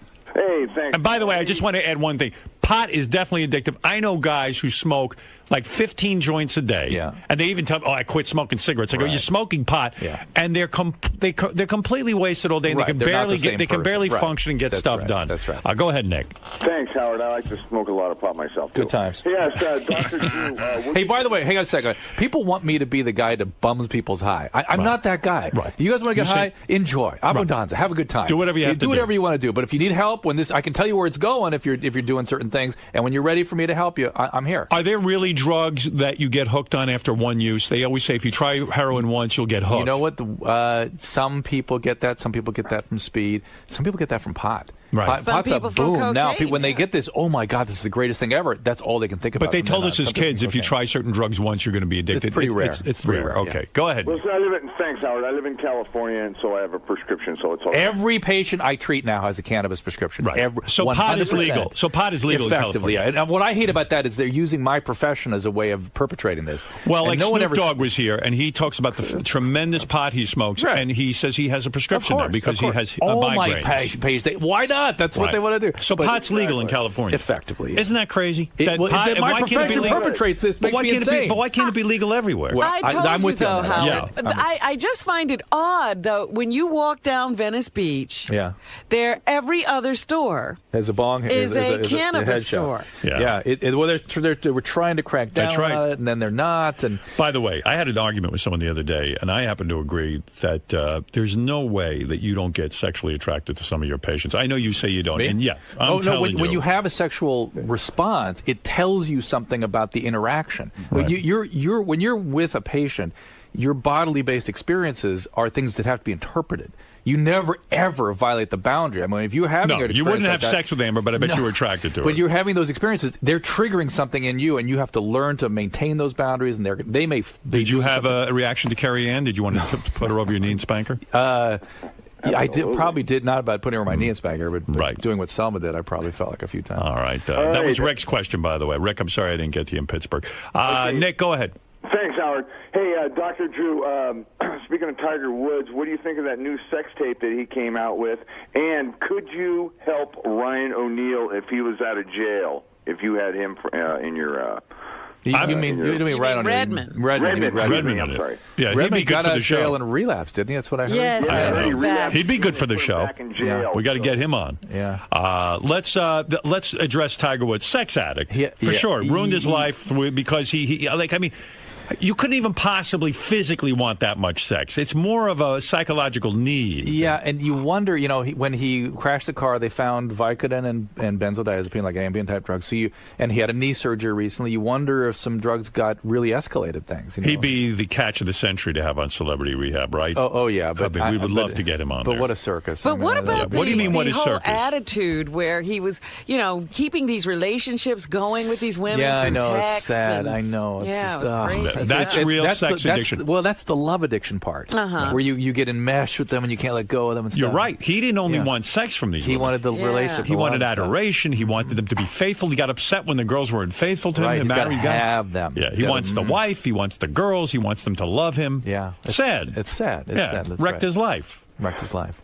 Vagina will wreck your life, guys. I try to tell you that. You guys heard about the sex tape now? No, I didn't hear about this. That was yesterday that they say there's some sex tape that I think the guy from Vivid Video has seen about 15 seconds of, and they're trying to verify whether it's Tiger Woods or not. Well, okay, guess what? The guy's having sex with these women. Next. Right. Yeah. Let's move. Oh, you don't like this. You want to move on. No, I mean, what sex tape, whatever. Who cares? Who cares? You don't want to see. You don't want to see Tiger Woods' penis. No, I don't want to. As a doctor, you've seen tons of penis. Tons of penis. You've had it with penis. Had it with penis. Yeah. Do you ever see a guy who walks in with an unusually large penis? Is it crazy? I mean, what's the largest you've ever seen in your practice? I mean, have you ever seen like 12 inches? No, I don't. Nothing ever stood out, so to speak. When you see a guy, be honest with me, because this is my worst fear. When I go to my doctor every year, he has to examine my penis and balls. Yeah. I know I'm small. And I'm embarrassed. You make a value judgment. I mean, you say, "Good Lord, look at this." I mean, when you see a guy with almost no dick, what do you say to yourself? Be honest. I want to know the truth. It's Stop like being dishonest. No, I'm not. I'm really diligently trying to be super honest with you. And when you're with you're caring about that person. Stop it. No, you're also a man. You're also a human being. No, right. You but have to look at the like. I would go, even oh my God, this guy has like no penis. Are you always what Howard is saying? This whole well-rounded guy, or do you ever become just a guy? Like, do you ever sort of giggle afterwards? But when and say, oh my goodness, that guy's got no dick.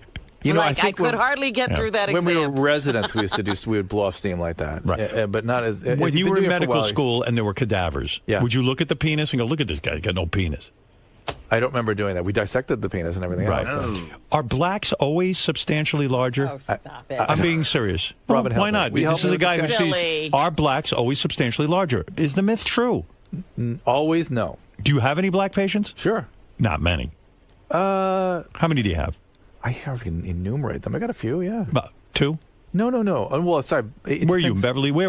I'm Pasadena. Pasadena. There's no black people there, is there? Of course there are. There are? Yes, big African Fully black people living in Pasadena. Yes, huge African American. I don't believe it.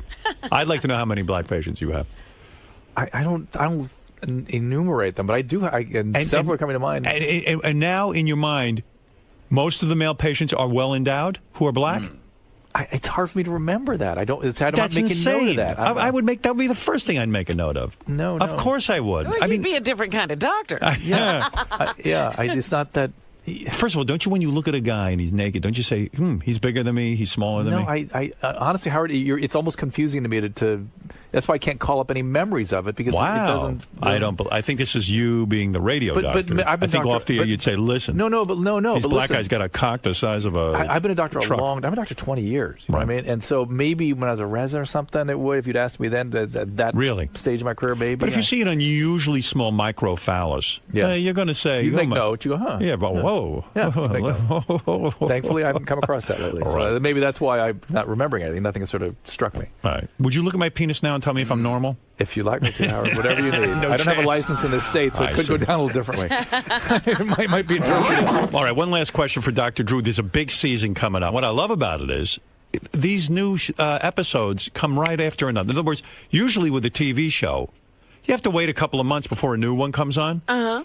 They just finished Celebrity Sex Rehab, and now I'm right into. I think I like this franchise. I have two quick things. I think the first episode is actually up on VH1.com. I think you actually see the first episode. Also, a really quick thing. I'm working with some guys that invented this, something called an RX locker. It's a way of locking your medicines up. Gary's buying into this. Yeah, did you hear about this? It's a device that you can lock. At least make the statement to your kids who are abusing prescription drugs like crazy, because they're free in the medicine cabinet. It's a little locker. You put your meds in. It has a lock on it. So at least Drew invented a thing called RX Locker. Uh-huh. So in your medicine cabinet, when you have kids, you can lock up the good stuff. They look like little garbage pails with big locks on them. Yeah. And Gary goes, I'm putting this in my house. Dr. Jesus gave me RX Locker. Is Gary here? He said his. And I go, Gary, I said, what is with you? I said, what are you up to over there? Yeah, really. He has some experiences. He'll have to tell you. He says, I have a few Oxycontin in my house. I don't want the kids getting a hold of them. See? Yeah, product works. Go to drdrew.com for that. One last question. There he is. I don't know. You're always you're monitoring your kids. Can you tell the story you told me? Hey, I said, listen, my brother said that, in the 60s, listen, my mom had her issues and stuff. He said the best shit he got, LSD, no matter what, the best shit he got was out of my mother's medicine chest. Right? So and then now we have stuff that's 10 times worse. But your mother had like 50 bottles. Yeah. No, but listen, we got stuff that's so bad now that the kids are using it. Dr. Drew, how do kids get hooked on heroin? What's a way that if a kid wants to get into drugs, though, they're going to get it. No, I got you, but why make it so... My kids don't even do anything wrong, but I'm saying, why... You know how we were when we were kids. Why? So you're going to do the RX Locker in the house? Yeah, because I want my Oxycontin for when I need it. All right. You don't want to compete with your kids for Oxycontin. No, but it's like, why leave it out there? I thought it was a great idea. I have a bunch of other medicine, too, that's not even bad, but I'll just throw it all in there. Does it lock with a key? Yeah, it's like a combination. A combination. It's simple. I would just steal the whole thing. Yeah.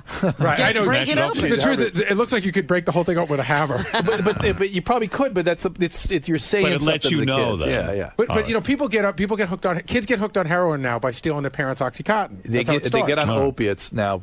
They prefer. Gary used to like have a secret password where he could watch what his kids were watching on the computer. Hold on, I monitored my kids on the internet. Dr. Drew, is that crazy? Yeah, no, you got to do that. Exactly. But he wouldn't tell the kids. No, why? You have to tell your kids you're spying on them. You don't have to tell them. No, you don't tell them anything. Really? Why? I don't know. Well, if they're adults, it's wrong. But when they're kids, my mother was spying on me all the time. I couldn't take it. I always thought it was wrong to read the diary and stuff. Diary like that. is a different thing. Really? They need to have a place that they can express themselves confidentially. I agree with that. All right, Rob, you're on the air with Dr. Drew. Come on, let's get one last question in before we run out of time. Hey now. Hey, Dr. Drew, real quick. You're checking this dude's prostate. You ever make any of them come? Is it possible have you made a guy come from... I've not, but that's a great question. I had in medical school, a friend of mine had that happen to her when she was prepping a guy for a catheter. And he blew a load? Yeah. Did she still go ahead and put the catheter in? Was she super hot? You got to do it. You mean she's like, when you say prep a guy for a catheter? Like using like the iodine swab and stuff. Right. So she has to handle the penis and I guess manipulate it to some degree. Yeah. And he got hard and he came. Yeah. If that happened to you, would you charge a guy extra? No. I would. Does that make it easier or harder to put the catheter in? Guy starts moaning. It'd be really creepy. Well, Dr. Drew, you are delightful. Thank you. I love what you're doing on television. I'm your biggest fan. I appreciate it. And I don't say that in any kind of sarcastic way. I mean it. I appreciate it. These shows are fantastic. I hope they change our culture. I don't even care if they change the culture. I just enjoy I know watching these. But I tell you, that's part of fighting that fight. Is they got to be entertaining or people don't watch. You give me Dennis Rodman, Tom Sizemore, Heidi Fleiss. I have to Carrie Ann say, broad? that lineup will make me tune in. Yeah, Mackenzie Phillips. And you know, one of the interesting things, you're Yeah. right, Robin, and what's going to be interesting about this is everyone's going to come with all kinds of pre-existing ideas about who these people are, and you're going to fall in love with these guys. How they're is it that the celebrities never have sex with one another, or do they? And you guys No, hide they that? don't. I mean, you know, we had that one thing with Daniel Baldwin where it started going that way because we're Right. on it. We're on top of them. It's a Daniel seemed to be somewhat attractive to Mary Carey, Yeah. the porn star. How's she doing? Is she? She's okay. I communicate with her a bit. She has periods where she really gets sober and gets with it, and then she fades out. And she's doing better, I think, overall. All right. See Dr. Drew on this season. We are very excited about Celebrity Rehab 3, one of my top 5 shows. Thank you. And Dr. Drew's RX Lockers, which Gary's in the middle of locking up his OxyContin from the kids. It's available at rxlocker.com and drdrew.com. Dr. Drew, it is always good seeing you. Howard. Artie not here today, but I know he sends his regards. Please, thank you. All right. And tell him I send my best wishes. I really have come to have a deep affection for old Artie. Yes, as we all do. And we will also remind people that Dr. Drew was the first one to uncover Robin's unusually large narcissism score. We were just healing. We were just healing. We were nowhere near healing. Robin's nowhere near just healing. I'm not healed to get it here. And Dr. Drew wrote an excellent book profiling Robin's extreme narcissism. Yeah, he's been very good to me, I'll tell you that. That I'm not on one of these shows now with his treatment of me is a testament to my abilities to stay clean and sober. I hate to disagree with you, but I happen to think he did you some good. I think he knocked you down a few levels. I think you're like a 32 now. I think he may have increased her score. And so watch Celebrity Rehab 3. I still say that this was a setup. All right, listen, Dr. Drew, you've said enough. Yes. You're going to go on a big promotional tour. Where else are you going? Today's show. Today's show? Going there, yeah. Oh, that's a Try big not deal. to mention me and my score. I promise I won't. Who's doing the big interview? I did one before I got here. They wanted to talk about Casey Johnson, and they could please come in. I did Love Line until 3 in the morning, you know, and then I came in there, and I'm going to go do Celebrity Rehab after. Wouldn't you think growing up rich would be the greatest thing in the world? It turns out maybe it's not so great. These kids all wig out, these rich kids. One thing I can tell you, one thing I noticed working in a psychiatric hospital all these years, is that the very rich and the very poor have more in common with one another than the rest of us. Yeah, I'd rather be very rich, though. Yeah, all things being equal, it's better. Why not? But they end up, from the standpoint of the health care they get, the mental health issues they get, much more alike than what happens to the rest of us. Yeah, she would have been good on Celebrity Rehab, but unfortunately we lost Evidently. her. All right. Thanks, Dr. Drew. Dr. Drew. Yes. How'd it go today? It went good. I mean, you know, it's one less adversary with Artie not in the studio. Yeah. No, Howard is always so kind to me, and I am very appreciative. Really am. Now you come on to talk about your show and some serious matters, and then is it hard to keep things serious with Howard? You know, I always know no matter what, Howard's going to go somewhere uncomfortable. No matter what, he's going to ask me an uncomfortable question. So I've sort of learned to be prepared for that, and he is a genius at doing it, taking you to a place. And because I try to be fastidiously honest, I'm either going to answer honestly or I'm not going to answer. And he let me off the hook a couple times, say thank God. So I appreciate that, too. He seemed interested with your practice and giving guys like prostate exams. Well, that's all stuff I can talk about because we're not talking about specific people. But he wanted to know about my own personal, life and my youth, my sex life and stuff. I was like, that's a little weird to talk about. Well, you had a good time today, though, right? I did, and I really do appreciate. I enjoy talking with them. I've been doing radio for so long that when you're in there with somebody, this is going to sound silly, but when you're someone who really knows how to do radio, it is such a pleasure. It is such a pleasure. Makes things easier, right? It's almost like if you're a musician and you're in an orchestra with other people that really know what they're doing. It's just a real pleasure. Now, at the end, Gary was saying that he monitors his kids' activity on the internet, and he's going to be locking up his meds. And Howard didn't seem to agree with him too much on that. How do you feel about that? But that was Howard's issues left over from his childhood. That's different when you're a parent. Your parent, just do the job. That's it. Just do what you got to do. You're talking about young adolescent kids, too. We're not talking about 20-year-olds. Different. So Gary's doing the right thing. Gary's doing the right thing, amazingly. Show yesterday, and the wrap-up show, of course, deals with whatever we deal with in depth, and JD was on there. JD describing his relationship status and, the fact that he had given his phone number to the beautiful receptionist out there. And they were asking him, did you hear any of this? No. Oh, it's great. I love when JD's put on the spot and he has to explain himself, Is he very eloquent and to the point? Yeah. I heard this in my car, and I said, I got to pull tape of this so that you can hear it. Because, I know a lot of people are busy at that time of day, and they might not hear the wrap-up show. And they might have missed the eloquence of J.D. All right, let's see. I'll give you 3 clips, okay? Won't spend too much time on this, but it is funny hearing J.D. try to explain his feelings about women and what he's up to. You've been accused by the guy sitting to my right, but also others, that you aim way too high when you're trying to land these women. How do you answer that? I've been told that before. I was told that in high school, actually. But by who? By a girl that I liked. She said you're aiming way too high? Well, no. She said... And then she turned her wheelchair around and left. No. She said you go for girls that you can't get, whether that means they're too high. But did she mean including her? Well, yeah, because she had a boyfriend.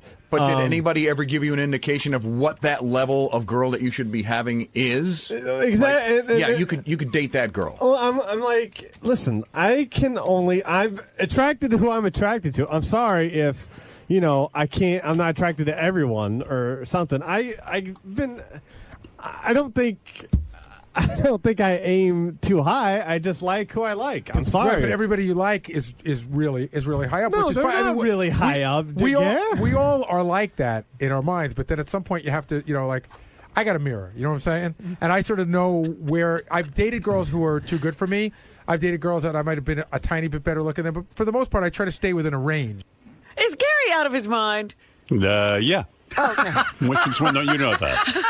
What are you specifically referring to? He married way above himself with Mary. Yeah.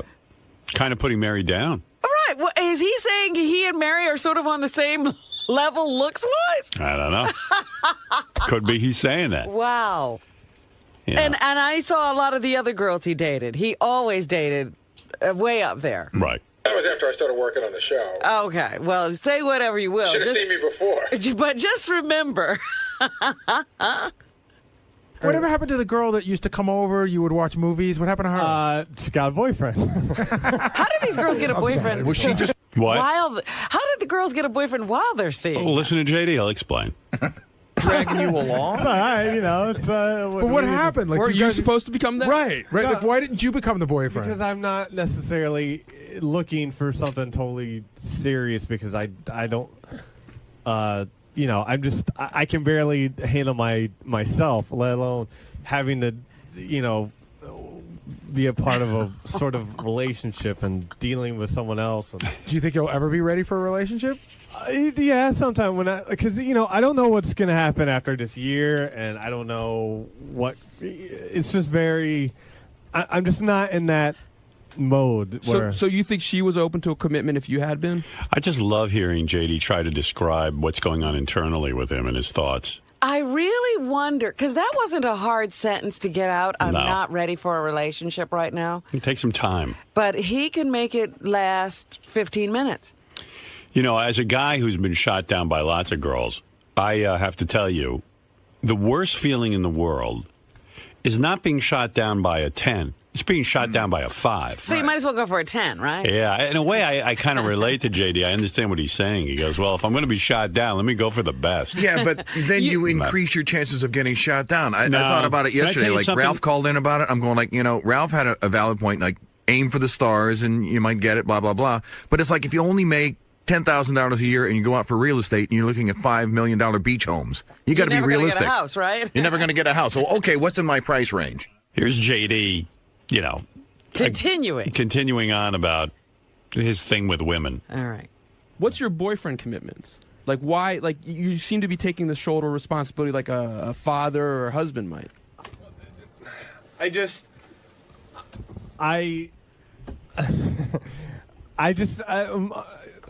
know. I'm just not ready. I'm just not looking for something. So you don't want to be in a girlfriend-boyfriend relationship right now? Not necessarily, no. I mean, if it comes along, sure, but in my mind, I have. I don't know. It sounds stupid, but I have a wandering eye, I guess you could say. But you have beautiful hands. Huh? No, well, I'm just saying, I don't. But you're like the mother on one day at a time. You can't commit. Forget it. Never mind. I put it in the wrong way. And you mean like Marty Feldman? I hate this show. I hate talking on these shows. What do you mean by a wandering eye? I like a lot of girls, so I can't. I don't know if I could. I don't know how. Forget it. You don't feel like you can commit because you think you'd still be looking even if you're with. Yes. I'm a player. You're welcome. I'd like to be a player, but it's not working out so well. Anyway, I thought, Ralph called in. I thought he had good advice for the whole crew there. He was saying, listen, JD's attracted to who he's attracted to, and he's going to keep. He's like, what should he do? Go after girls he's not attracted to? I mean, a lot of the guys were saying he should set his sights a lot lower. But why? You got to go after who you're attracted to. That's the way it works. So what you're saying is that JD could lower his standards and get laid. Sure he could. There's got to be some. But you know what JD's going to experience if he does lower his standards? You lower your standards, and then they still don't want you. And that's the worst thing of all. But you don't I told you, I went to the shittiest parties when I was in high school. JD, I'm telling you, that's the word. In a way, you're right, pal. I'll tell you that. You ever been rejected by like a 3? I have. Well, not necessarily a 3. We were out at a show in Florida or something somewhere, Artie show. Right. And there were a couple girls that were interested, and the one I was interested in was cuter and stuff. She had a friend with her who was a little cute in the face, but like a little chubby or whatever. Right. How chubby? Chubby enough. Yeah. I mean, not like. Yeah, but the thick legs and the cankles and the. I don't know about that, but just just not right for JD. Right. She was like a young Hillary Clinton. She's just over his weight limit. Like you might call her fat, but she's wasn't necessarily fat, but like maybe 15 pounds overweight. Yeah, I mean a little more, but whatever. But you like big butts and stuff. Well, not like that, I know. though. Well, whatever. Yeah. So, but she had a good face, like no acne. Yeah. And so we ended up going back to this girl's apartment, and the cute girl was off somewhere, and I was like a little drunk. Right. And I was just like, you know what? You might as well go for it. Well, the thick girl was sitting on the couch like reading a magazine, and I sat up next to her. I just went over and sat on the couch next to her, and I didn't know what I was like. We were just talking about the magazine or whatever, and she didn't really seem to be interested. And I ended up like passing out. Did you try to kiss her? No, I didn't really try anything. There was no chemistry. She didn't want it. It didn't seem that way. Yeah. So I used to go to. So what you're saying is a girl you didn't even really want. She didn't want you. Well, I mean, not necessarily that I didn't really want, but I tried to, I guess, lower standards or whatever. I don't know. And that didn't even work out. And then you feel worse. Nothing works out. Yeah. I used to go to AZA parties. This is where ugly Jewish women go to party. Like the good-looking Jewish women wouldn't join like a B'nai B'rith Jewish girls' society. This was the UJW. Yeah, well, no, it's called AZA, which somehow is the B'nai B'rith women, but it's like the little girls. Yeah, not but little you said girls, it's ugly high Jewish school girls. women. Yeah. So I would call it the UJW. And like good-looking Jewish women didn't join AZA. Right. They didn't have to. But this was like a dumping ground for every ugly Jewish girl. And my buddy said to me, I'm telling you, man, it's a slam dunk. You go to these, he says, I go to these parties, I get laid all the time. This guy's not even Jewish. And he goes, I just tell them I'm Jewish because they all want Jewish boyfriend. Meanwhile, they're 15, 16 years old, and they want Jewish boyfriend. Yeah, trust me, you're not getting married at 16. And most of these women were built like a female Shrek. I'm not kidding. So I go there. I show up with a bunch of my pals. I guess I was 17. We had just gotten our licenses and stuff, so we were able to drive to this horrible party. And remember, it was like in Syosset. We go down to a girl's basement. It's like bad wooden paneling. Like, she's showing off her finished basement. Meanwhile, it's just shit wood. It's not even wood. It's the fucking crap you buy at Walmart. With a crappy couch and some chips, cheese doodles, this kind of thing. Hey, that was a finished basement at that time. Yeah. And I had my cigarettes so I could look cool. Imagine this poor girl's parents hosting this party and then creep like me walks in and I'm smoking down there. I mean, my God. Must be a nightmare. Some big douchebag down there smoking. You know, I flipped my lid if my daughters had a party when they were 17 and there was some asshole down there smoking. Right. But, you know, I had to have my cigarettes. And all my friends, man, they were working these ugly Jewish girls. I mean, every one of them was paired up. Yeah. Yeah, every one of them but me. I'm standing there with a cigarette. And I'm like, I can't believe these chicks are so fat. And none of them want me.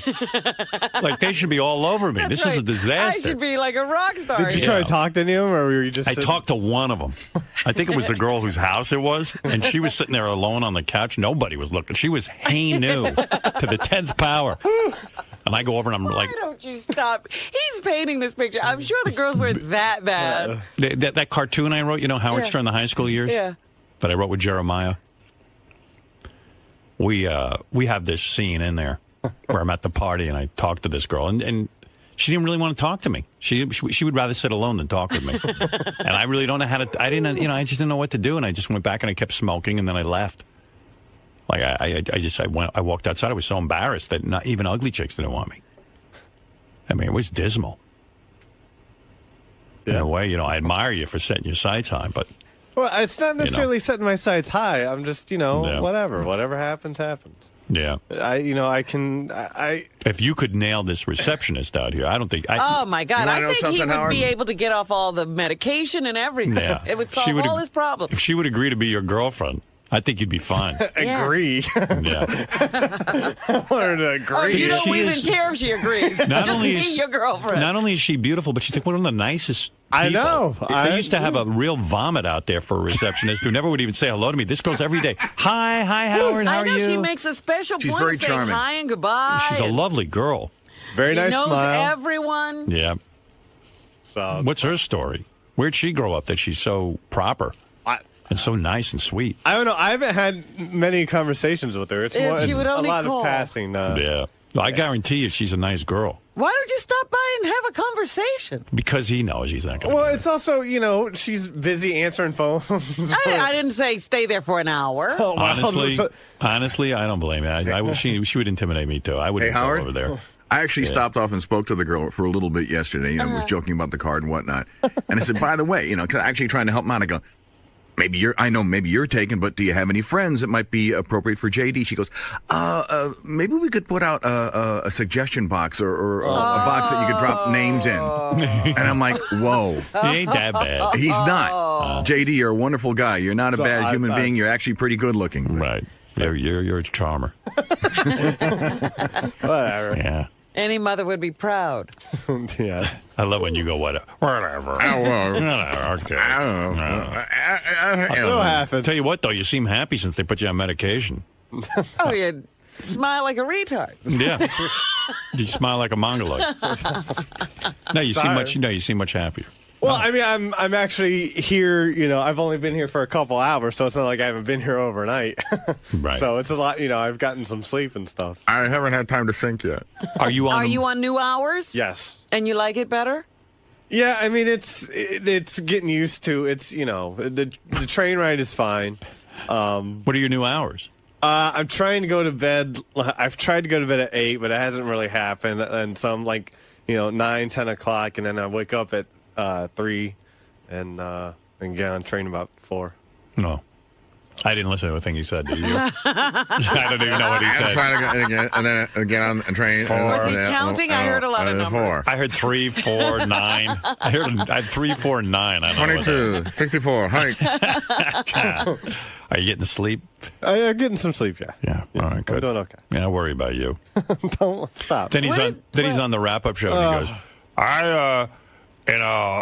I can't be in a relationship. Who knows what's going to happen at the end of the year? And I was like, I worry about this guy all the time. Like, if I do retire. But I don't want and some people have even pinned his whole nervous breakdown on me because they said, they think it's year-long anxiety. JD just turned 30, which is, he's no spring chicken anymore. He used to be young JD. And now he's 30. And if I leave, what's going to happen? No, it had nothing to do with it. I sort of had this problem before, like with the the stomach and the nerves and whatever. Yeah. But I don't know how I dealt with it the first time, but this past time it was just. What really freaked me out was coming the train ride to work and having a weird fear attack or whatever. A fear attack. Anxiety attack. Let me tell you something. Yes. Taking that subway, any normal human being would have there's a panic nothing attack. wrong with you. Yeah, you're fine. No, I know. That's normal. I'm just saying with my head, that stuff like that. Because I don't think I was even living in New York the first sort of time I dealt with this. Right. So, but, these things come and go with you. I guess. He had a messed up childhood. Well, didn't we all? Yeah, but he really had a hard one. Oh. You don't know it. I kind of know. I've heard some things. I heard some things. Whatever. You had it tough. I didn't have it that tough. It wasn't. I'm not going to get into your personal shit. I had nothing to do with my parents. I wasn't, Nothing has anything to do with your parents, ever. Well, I wasn't popular in school and stuff, and, whatever. That's about as, Okay. It's a little heavier than that. The way I see it. I'm sure you see it differently. I don't know. Dude, it's got to be a major trauma. Your mom, found that guy on the internet and ran off. Well, he was older then. Yeah, I was like in, I don't care. I was in high school. And that's not even what I'm referring to. I was towards the end of high school and stuff. So, I just like bringing that up. I know you do. and don't worry, my mom just loves it. My mom loves being talked about on the air. I get to hear it every time. What about King Tonga? Does he like? What did she say? She's just, She goes, I Does all of the Haymeyer family have this speech thing? Yeah. No. All right, JD, What I does your love you. Don't worry stepfather about think of his celebrity? He loves it. I don't know. I don't think he really even cares. I don't know. Where's your mom living now? Hawaii still? No, she lives in the States. Okay. Somewhere he doesn't know. Probably. I know where she lives. She's on the mainland? She's on the mainland. All right. Did you spend the holidays with her? That was a whole different. I can't even get into that. I didn't. But see, I told you had a rough childhood. Yeah. You can't even get into it. You asked a simple question. It's so complicated. But JD's situation is so complicated. No, it's not complicated. It's just I don't like. My mom doesn't like being talked about on the air, and that I don't. What happened on the holidays that you didn't see your mom? Well, I'm going to open up a whole fucking can of worms. Go ahead. What the hell? But I mean, my mom knows I love her and stuff. Right, sure. But rather, I went to, I had to pay, my dad was like, usually. Oh, my God. You would think a college graduate would get this story out. Full sale. That's the whole thing. So, my dad has paid for my trips to Ohio in the past, like, for the past few years. If he hadn't paid, I wouldn't have gone anywhere. Okay. And, and my mom was always telling me you can always come to Hawaii and this and that. And, neither of us really had the money to make those trips. So now she lives here in the States. And this year, I had to pay for my trip to Ohio since my dad was out of work. I had to pay for a trip somewhere. Right. And I chose Ohio because that's where more relatives live and more older relatives that might not be around for much longer live. Okay. And my mom wasn't,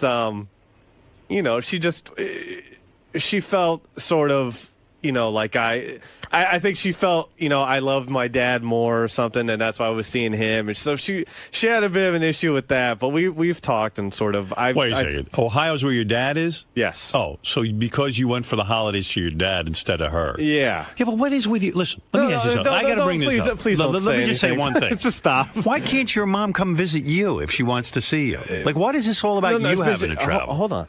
I know. Yeah, go ahead. She's talked about that. She's talked about it. She's talked all the time. I know. Just get on a fucking plane and come see you. Well, listen, Spend a month. no one can make all that much money. They got no, wait a second. things to do. She got to Hawaii. No, but that's how'd she get to Hawaii? No problem with that. I don't know. Somehow she picked up and she just got there. I shouldn't have just said anything. Listen, your mom picked up and moved to Hawaii. I know. Now she's back. The whole time she was in Hawaii, she didn't get on a plane and come see you. Okay, maybe she didn't have the money. I get it. Now she's here. Now she's going to come down on you that She could get on a plane and she could get in a car and visit you. It's the things. You have a beautiful apartment she can stay in. no, I don't want anyone to stay in that apartment. Welcome to my lair. No, she, with her job and stuff, she didn't have as many days off and whatnot. Well, These are called excuses. How many years didn't she see you? It's not that she didn't see me. Well, she didn't. How many years didn't she see you? It was a few years that we didn't see each other. So you could understand that maybe you're not going to just hop on a plane and rush out there. All of a sudden she comes back and you're supposed to immediately go have Christmas with her? But that's not it at all. Get her on the phone right now. No, she doesn't. All right. No. But she is planning on a trip to New York. She said she wants. I think she might be coming springtime, and but she will not be on the show. So sorry. Oh, come on. If you want to meet her, it'll be, I'll bring her up one day after the show. No, I'm not interested after the show. Well, sorry. I'm only interested on it. Oh, I know you are. Right. I don't. She doesn't. Will your mom stay in your apartment? No, I have no. There's really no. She'll be on the couch. There's not much of a couch. I don't know if my mom ran off to Hawaii and didn't visit me for years. I wouldn't be so quick to yell because he's not visiting me. Yeah, I would just kind of mellow out there. Yeah, suck it up. No. What about this is? You have had some technical problems.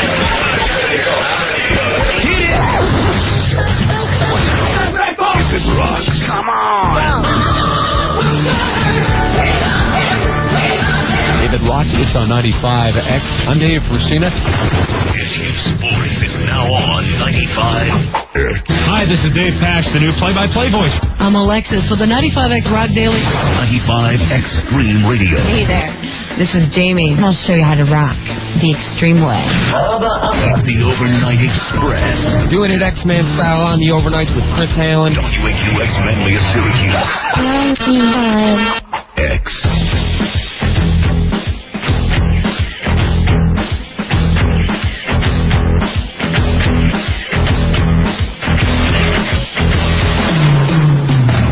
Presents Real American Douchebags. Real American Douchebags. Today, we salute K-Rock General Manager Tom Chisano. Chisano is a douchebag. Here's to you, Tom Chisano, the genius behind all of the unnecessary editing of the Howard Stern Show.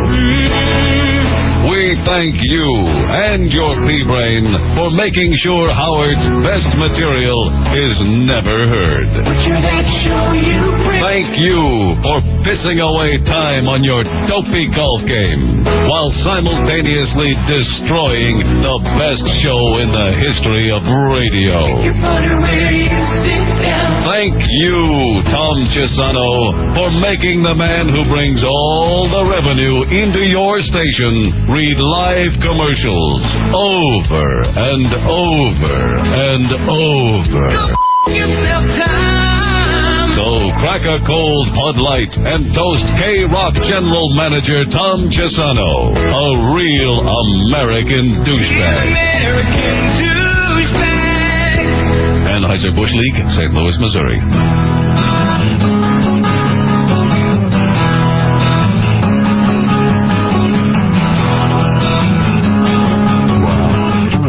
This is Kelly LeBrock. You're listening to the best of Stone.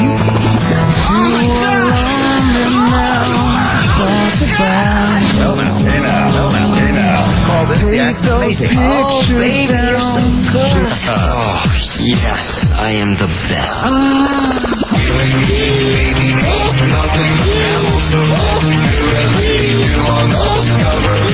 My entire 1 inch is at attention. Hey now. And now, a man who wishes his nose and groin were inverted. Howard Stern. Like everyone's dropping by the station trying to get on the air. There's a black dude who's been out there all morning. Mm-hmm. This guy, he was married to a white woman, but I don't mean like just a white woman. He had a white woman who's been in Playboy, the German Playboy. Yeah. Naked beauty pageant. Take a look at this girl. His wife's the second one from the left. Take a look at that. Gorgeous. She looks like Farrah Fawcett or something. Wow, Bo Derek. Bo Derek. Nice body. Ooh. Let me have that back. I know you start staring at it. What did he do for a living? I don't know. But now he's all pissed off because she's dumping him. And she's calling the cops on him every minute, he claims, because she keeps screaming that he's like OJ. And he's saying, hey, how you doing, man? How's my brother? It's a black dude. Old Black Joe. He wants to be known as Black Joe. Okay. Old Black Joe. Old Black Joe? Old Black Joe. You're not that old. What do you got, the dreads going? Yeah, beautiful. Good. Put on your headphones, man. Get me nervous. How's it going? How'd you get... What's on your shirt? What's all over your shirt? I'm wet. I'm so excited and upset. I'm perspiring. Okay, that's cool. I was out. Did you frisk this guy, Gary? Do it. Do it. Frisk him, man. I was up at 5:30 in the morning coming here to call you. Really? You know, I thought after this happened to me, everything happened just this last 2 days. Totally cold cocked, totally by surprise. I thought of my family. I had to come back to New York and see my family to help me. Yes. And I thought of Howard. Wow, good for you. Okay. Well, Old Black Joe. Where'd he come from? The South. I don't want to say yet because I got to go to court this week. I got to. Okay. I don't know you what's want to be happen. cool. You I want have to be very careful. Right. Okay. All right, now, Old Black Joe, tell me something. What happened to you? You're a black man. You're a dark-skinned black man. Am I correct? Yeah. You are? Yeah. Yeah. All right. What are you doing? He's taking off his shoes. I'm taking off my shoes. Why are you doing that, Joe? Black Joe. Old Black Joe, why you think? You know, all the people in the South, you know, they have to take off their shoes. And, all right. You know. Old Black Joe, do me a favor. Keep your shoes on, will you, please? Old smelly Black Joe. You're not going to be here that long. Right, yeah, Joe. Don't get too comfortable. But, Joe, let me understand your problem here. This woman that you were married to is like... How long were you married? She's gorgeous. That's incredible. 10 years. 10 years. Now, how'd you meet her? How'd you hook up with this beautiful woman? Well, I've been living in 15 countries the last 10 years. I'm going to take my shoes off. Hold on. Yeah. You want to get comfortable. Okay, yeah, let me get comfortable, all right? All right. Now I'm nice and comfortable. Okay, good. Yeah. Okay. If you look through those papers there, you'll see that I have personal letters from the last 3 presidents. Yes. Because of I saw your letters from the president. Right. All right. Now, so do me a that's how favor. I met her. I was hanging out in Europe with the kids and stuff, and I was doing a show at a big hotel, and she was doing a modeling show. Okay, and you probably... Did you ever have a white woman before that? I've been traveling in Europe for 15 years. Right, you did. There are a few white women there. Is this brother so good looking, Robin, that you think that But in Europe, he's a novelty. He's a novelty. Okay, understood. See, is that what it was? In Europe, when you walk in Sweden as a black man down the street, the girls run across to you. Because they can't believe it. To touch you. Right, they can't believe it. They've never seen a black man. That's why black guys who go there never come back. Right, they love it there. That's right. All right, so you pick up the Swedish beauty. She wasn't Swedish, but a beauty. A beauty. I mean, gorgeous. I mean, I've never seen... You've been in there lamenting that you didn't go over to Europe yourself. Yeah. I should probably go over to Africa and pick up women. Can you imagine me in Africa? All the black women would be touching my skin. Yeah, right. They'd be bending down going Bawana. Right, I'd have the best. So anyway, so you come back to America with this beautiful model, am I correct? Right. And you're living with her. Where do you live? In the South somewhere? Do people give you a hard time? Well, no. When we first came back from Europe, we came straight to New York because that's where my family is. And was your family like, holy cow? Well, my family respected and loved my decision because that's the kind of family I come from. Yeah, and they were also probably like, man, how'd he get her? Now ask about what her family thought. Yeah, what did her family think? Where is her family? Yeah, they're dead now. No, her family is in Europe. Mm-hmm. These are European people. She's an only child. Yes. And I tell you, I swear to you, if I ever get through this, I'm going to come back here and bring you a picture. Her father looks like Bob Dole's brother. Right. Now, I swear on my parents' grave, both my parents are dead now. Yeah. I swear on my parents' grave, her father has a crippled arm. Really? I swear to God. Really? I swear to God. All right. Now listen to me. Who cares? Listen to me. You do. You have a point. No, I do. Yes. Because if I get through this, one of the things I'm going to do is I'm going to embarrass her for lying so much that she, in order to get me to forgive her, is going to be willing to come on this show and tell America how she could do something so cruel to somebody who loved her. That'll happen. And then I'm going to ask her one of the Baba Booey questions. Yeah. I'm going to ask her, and on this nationwide thing, I'm going to say, I always wanted to ask you something. Does your father, with his crippled hand, is he able to have sex with himself? I see. All right. Listen to me. That's what I'm going to do. You're all over the place. Listen to me. So you're very black. You're black as night. Am I correct? Old Black Joe. Yeah. There's no white in you. You're as black as they come. There's white in every American Negro. Understood. White man created us. Right. Exactly. And we're mad at you. Right. Never going to forgive you. That's right. Right. Now, let me understand something. So you had this white woman for 10 years. That's right. And all of a sudden, in the last couple of days, she announced that she wants you out. No. What did she say? Didn't go like that. What happened, those parents I talked about, it's a ritual. Every year, they come to our house for Christmas. Yes. And every year, the mother cries and the father argues. It's like a ritual. Right. Okay? And finally, this past year, I said, I can't deal with it anymore. Right. You divorced her. No. Her way of dealing with it was, I know it, they are racist, but they have changed. Mm-hmm. And my question to her was, how have they changed? How do you know? Right. And her answer was, well, last year they went on a tourist vacation to Egypt. I see. That's okay. Now look, Okay. so obviously there was strain in the family. Whatever the reason is, right. The two of you and your wife broke up. We're talking about it. Okay, you're talking about breaking up. Right. Okay. So it's not a foregone conclusion as far as you're concerned. Oh, no. It is now. Yeah. Right. So you were living in the house with her, but separate parts of the house. We own properties. Properties? What do you do for a living? Didn't you see that stuff? Sir, I haven't read everything. What do you do for a living? Well, right now, I'll just say I work for the legal system. I make $75 an hour, and I have the documentation there. Okay, all right. You're making $75. The legal system in big trouble, Robin. Right. All right, go ahead. Right. What do you think he does? What kind of work does he do? For $75. Maybe he's a bail bond. Bail bonds. No. Maybe he's like that guy. You ever see that movie where they go out and they have to capture people? Right, bounty hunter. Bounty hunter. No, I'll tell you this much. Yeah, go ahead. I have my papers here, which I can prove. I'm working on a doctorate, and it has to do with mind stuff. Mind stuff. All right. That's what I do. Can you imagine any woman wouldn't want to be with you? He's working on a doctorate? A doctorate. Yeah, right. Okay. He's an undercover crack salesman, I think. But all right, go ahead. Anyway. There you go. All right. There you go. I think he works in a coal mine. That's how I got Old Black Joe, right? Right. Now, Old Black Joe, let's cut to the chase. Cut to the chase. You're living with a girl who's been in Playboy. You're married to her. The whole thing. You have any children? No, that's another thing I didn't want, and she did. And because of her parents, I wouldn't put a child in that situation. I see. All right. If I was a white man. It would have been upsetting. That's all right. All right. Listen to me.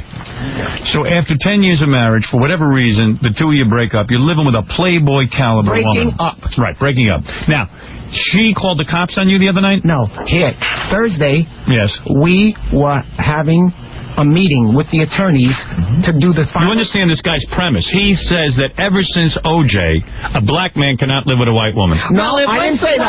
I didn't say that. To break up with him, I guess you're in trouble. Right. I didn't say that. That's not what I said. Go ahead. What I meant. Let me say. So we were going to the attorney to do a closing on one of the sales of our properties because now when you break up, dividing your assets. Exactly. Yeah. Dividing your assets. And I explained to her a long time ago. Hey, listen. If I was Howard and I had $20 million in the bank and my wife just met me a year ago, it's half. It's half, right. Unless you have a prenuptial. That's right. Right. So, a half an hour before we go to the attorneys to sign the final papers for the sale, yes, she presents me with a document saying she wants the majority control of the money that we get. You have a big assets? I mean, do you have a lot of money? How much are you worth? No. Be honest. No, be honest with me. Let's stay on the subject. Now, how much are you worth? Let's stay on the subject. How much are you worth? My weight in gold. Now, how much are you worth? Are you a millionaire? No, I'm not going to. Are you a millionaire? I'm not going to say. Are you hiding your assets now? No, I'm not going to say. I'm going to say anything. Right. All right. So anyway, so she presents you with a piece of paper. And you so cut to the chase. I said I wouldn't do it. Right. And she said, then I'm not going to go to the final closing. And she walked out of the house. Okay. This was 12:30. Go ahead. I went back to court to do my business and stuff. Came home. We have a double apartment that we live in. Yes. I kept my room. She kept her room. Fine. So I go to bed. No sex. When's the last time you had sex? With her? Yes. Almost 8 months. 8 months? Yeah. I mean, it wasn't fair. I knew. I wasn't. If I didn't want to have children with her, I could understand she's upset. So I'm not going to be bumping her every night. I'm not going to do that. All right, good. Okay? Right. So Does she still look good? She's a fox. She's a fox. Super fox. Super fox. Okay? Go ahead, yes. So I go to bed. How come he's got his Playboy model at home and I don't? I don't know. I go to bed. That's what pisses me off. I go to bed. I hope the cops rough you up. You should have been arrested. Yeah, right.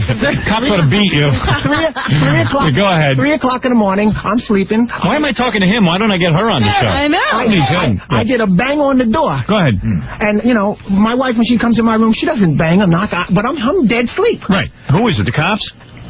I said, come in. Go ahead. And I hear a man's voice say, you open the door. And I jump up. I thought I was dreaming. Go ahead.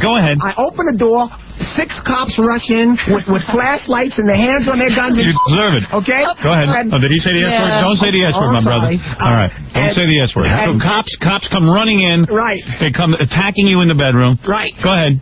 You deserved it so far. Go ahead, I Jay. said, what's going on? What the hell's going on? Right. And they hand me this injunction that I gave you. Yes. And it says that I threatened to kill her parents. These people don't speak English and live in another country. I'm going to get on a plane and go there and kill her because I'm mad at her. And said that O.J. killed for less. I still don't understand what the hell All right, so they claim that you said to your wife, O.J. killed for less. Yeah. And now everyone thinks, they figure you're going to pull an O.J. Yeah. Right. Now, you're claiming you never said these things. Not only did I never say it. Right.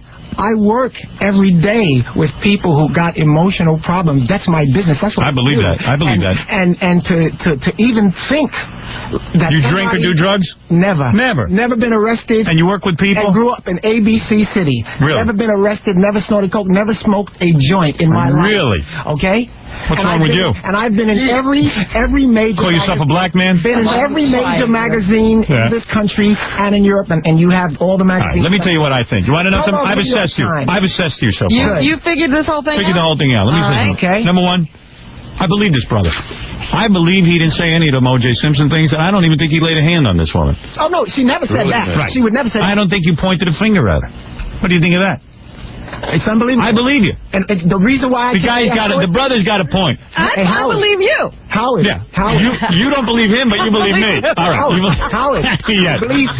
I believe just because you're a black guy, you assumed I wouldn't believe you. No. I believe you. I came here because I can tell what type of person you are. You know what? You're a little hyper. I know exactly what's happening. Yeah. You would tell me any white woman who wants to say about a black guy, she can now say, hey, he's like O.J. And she can get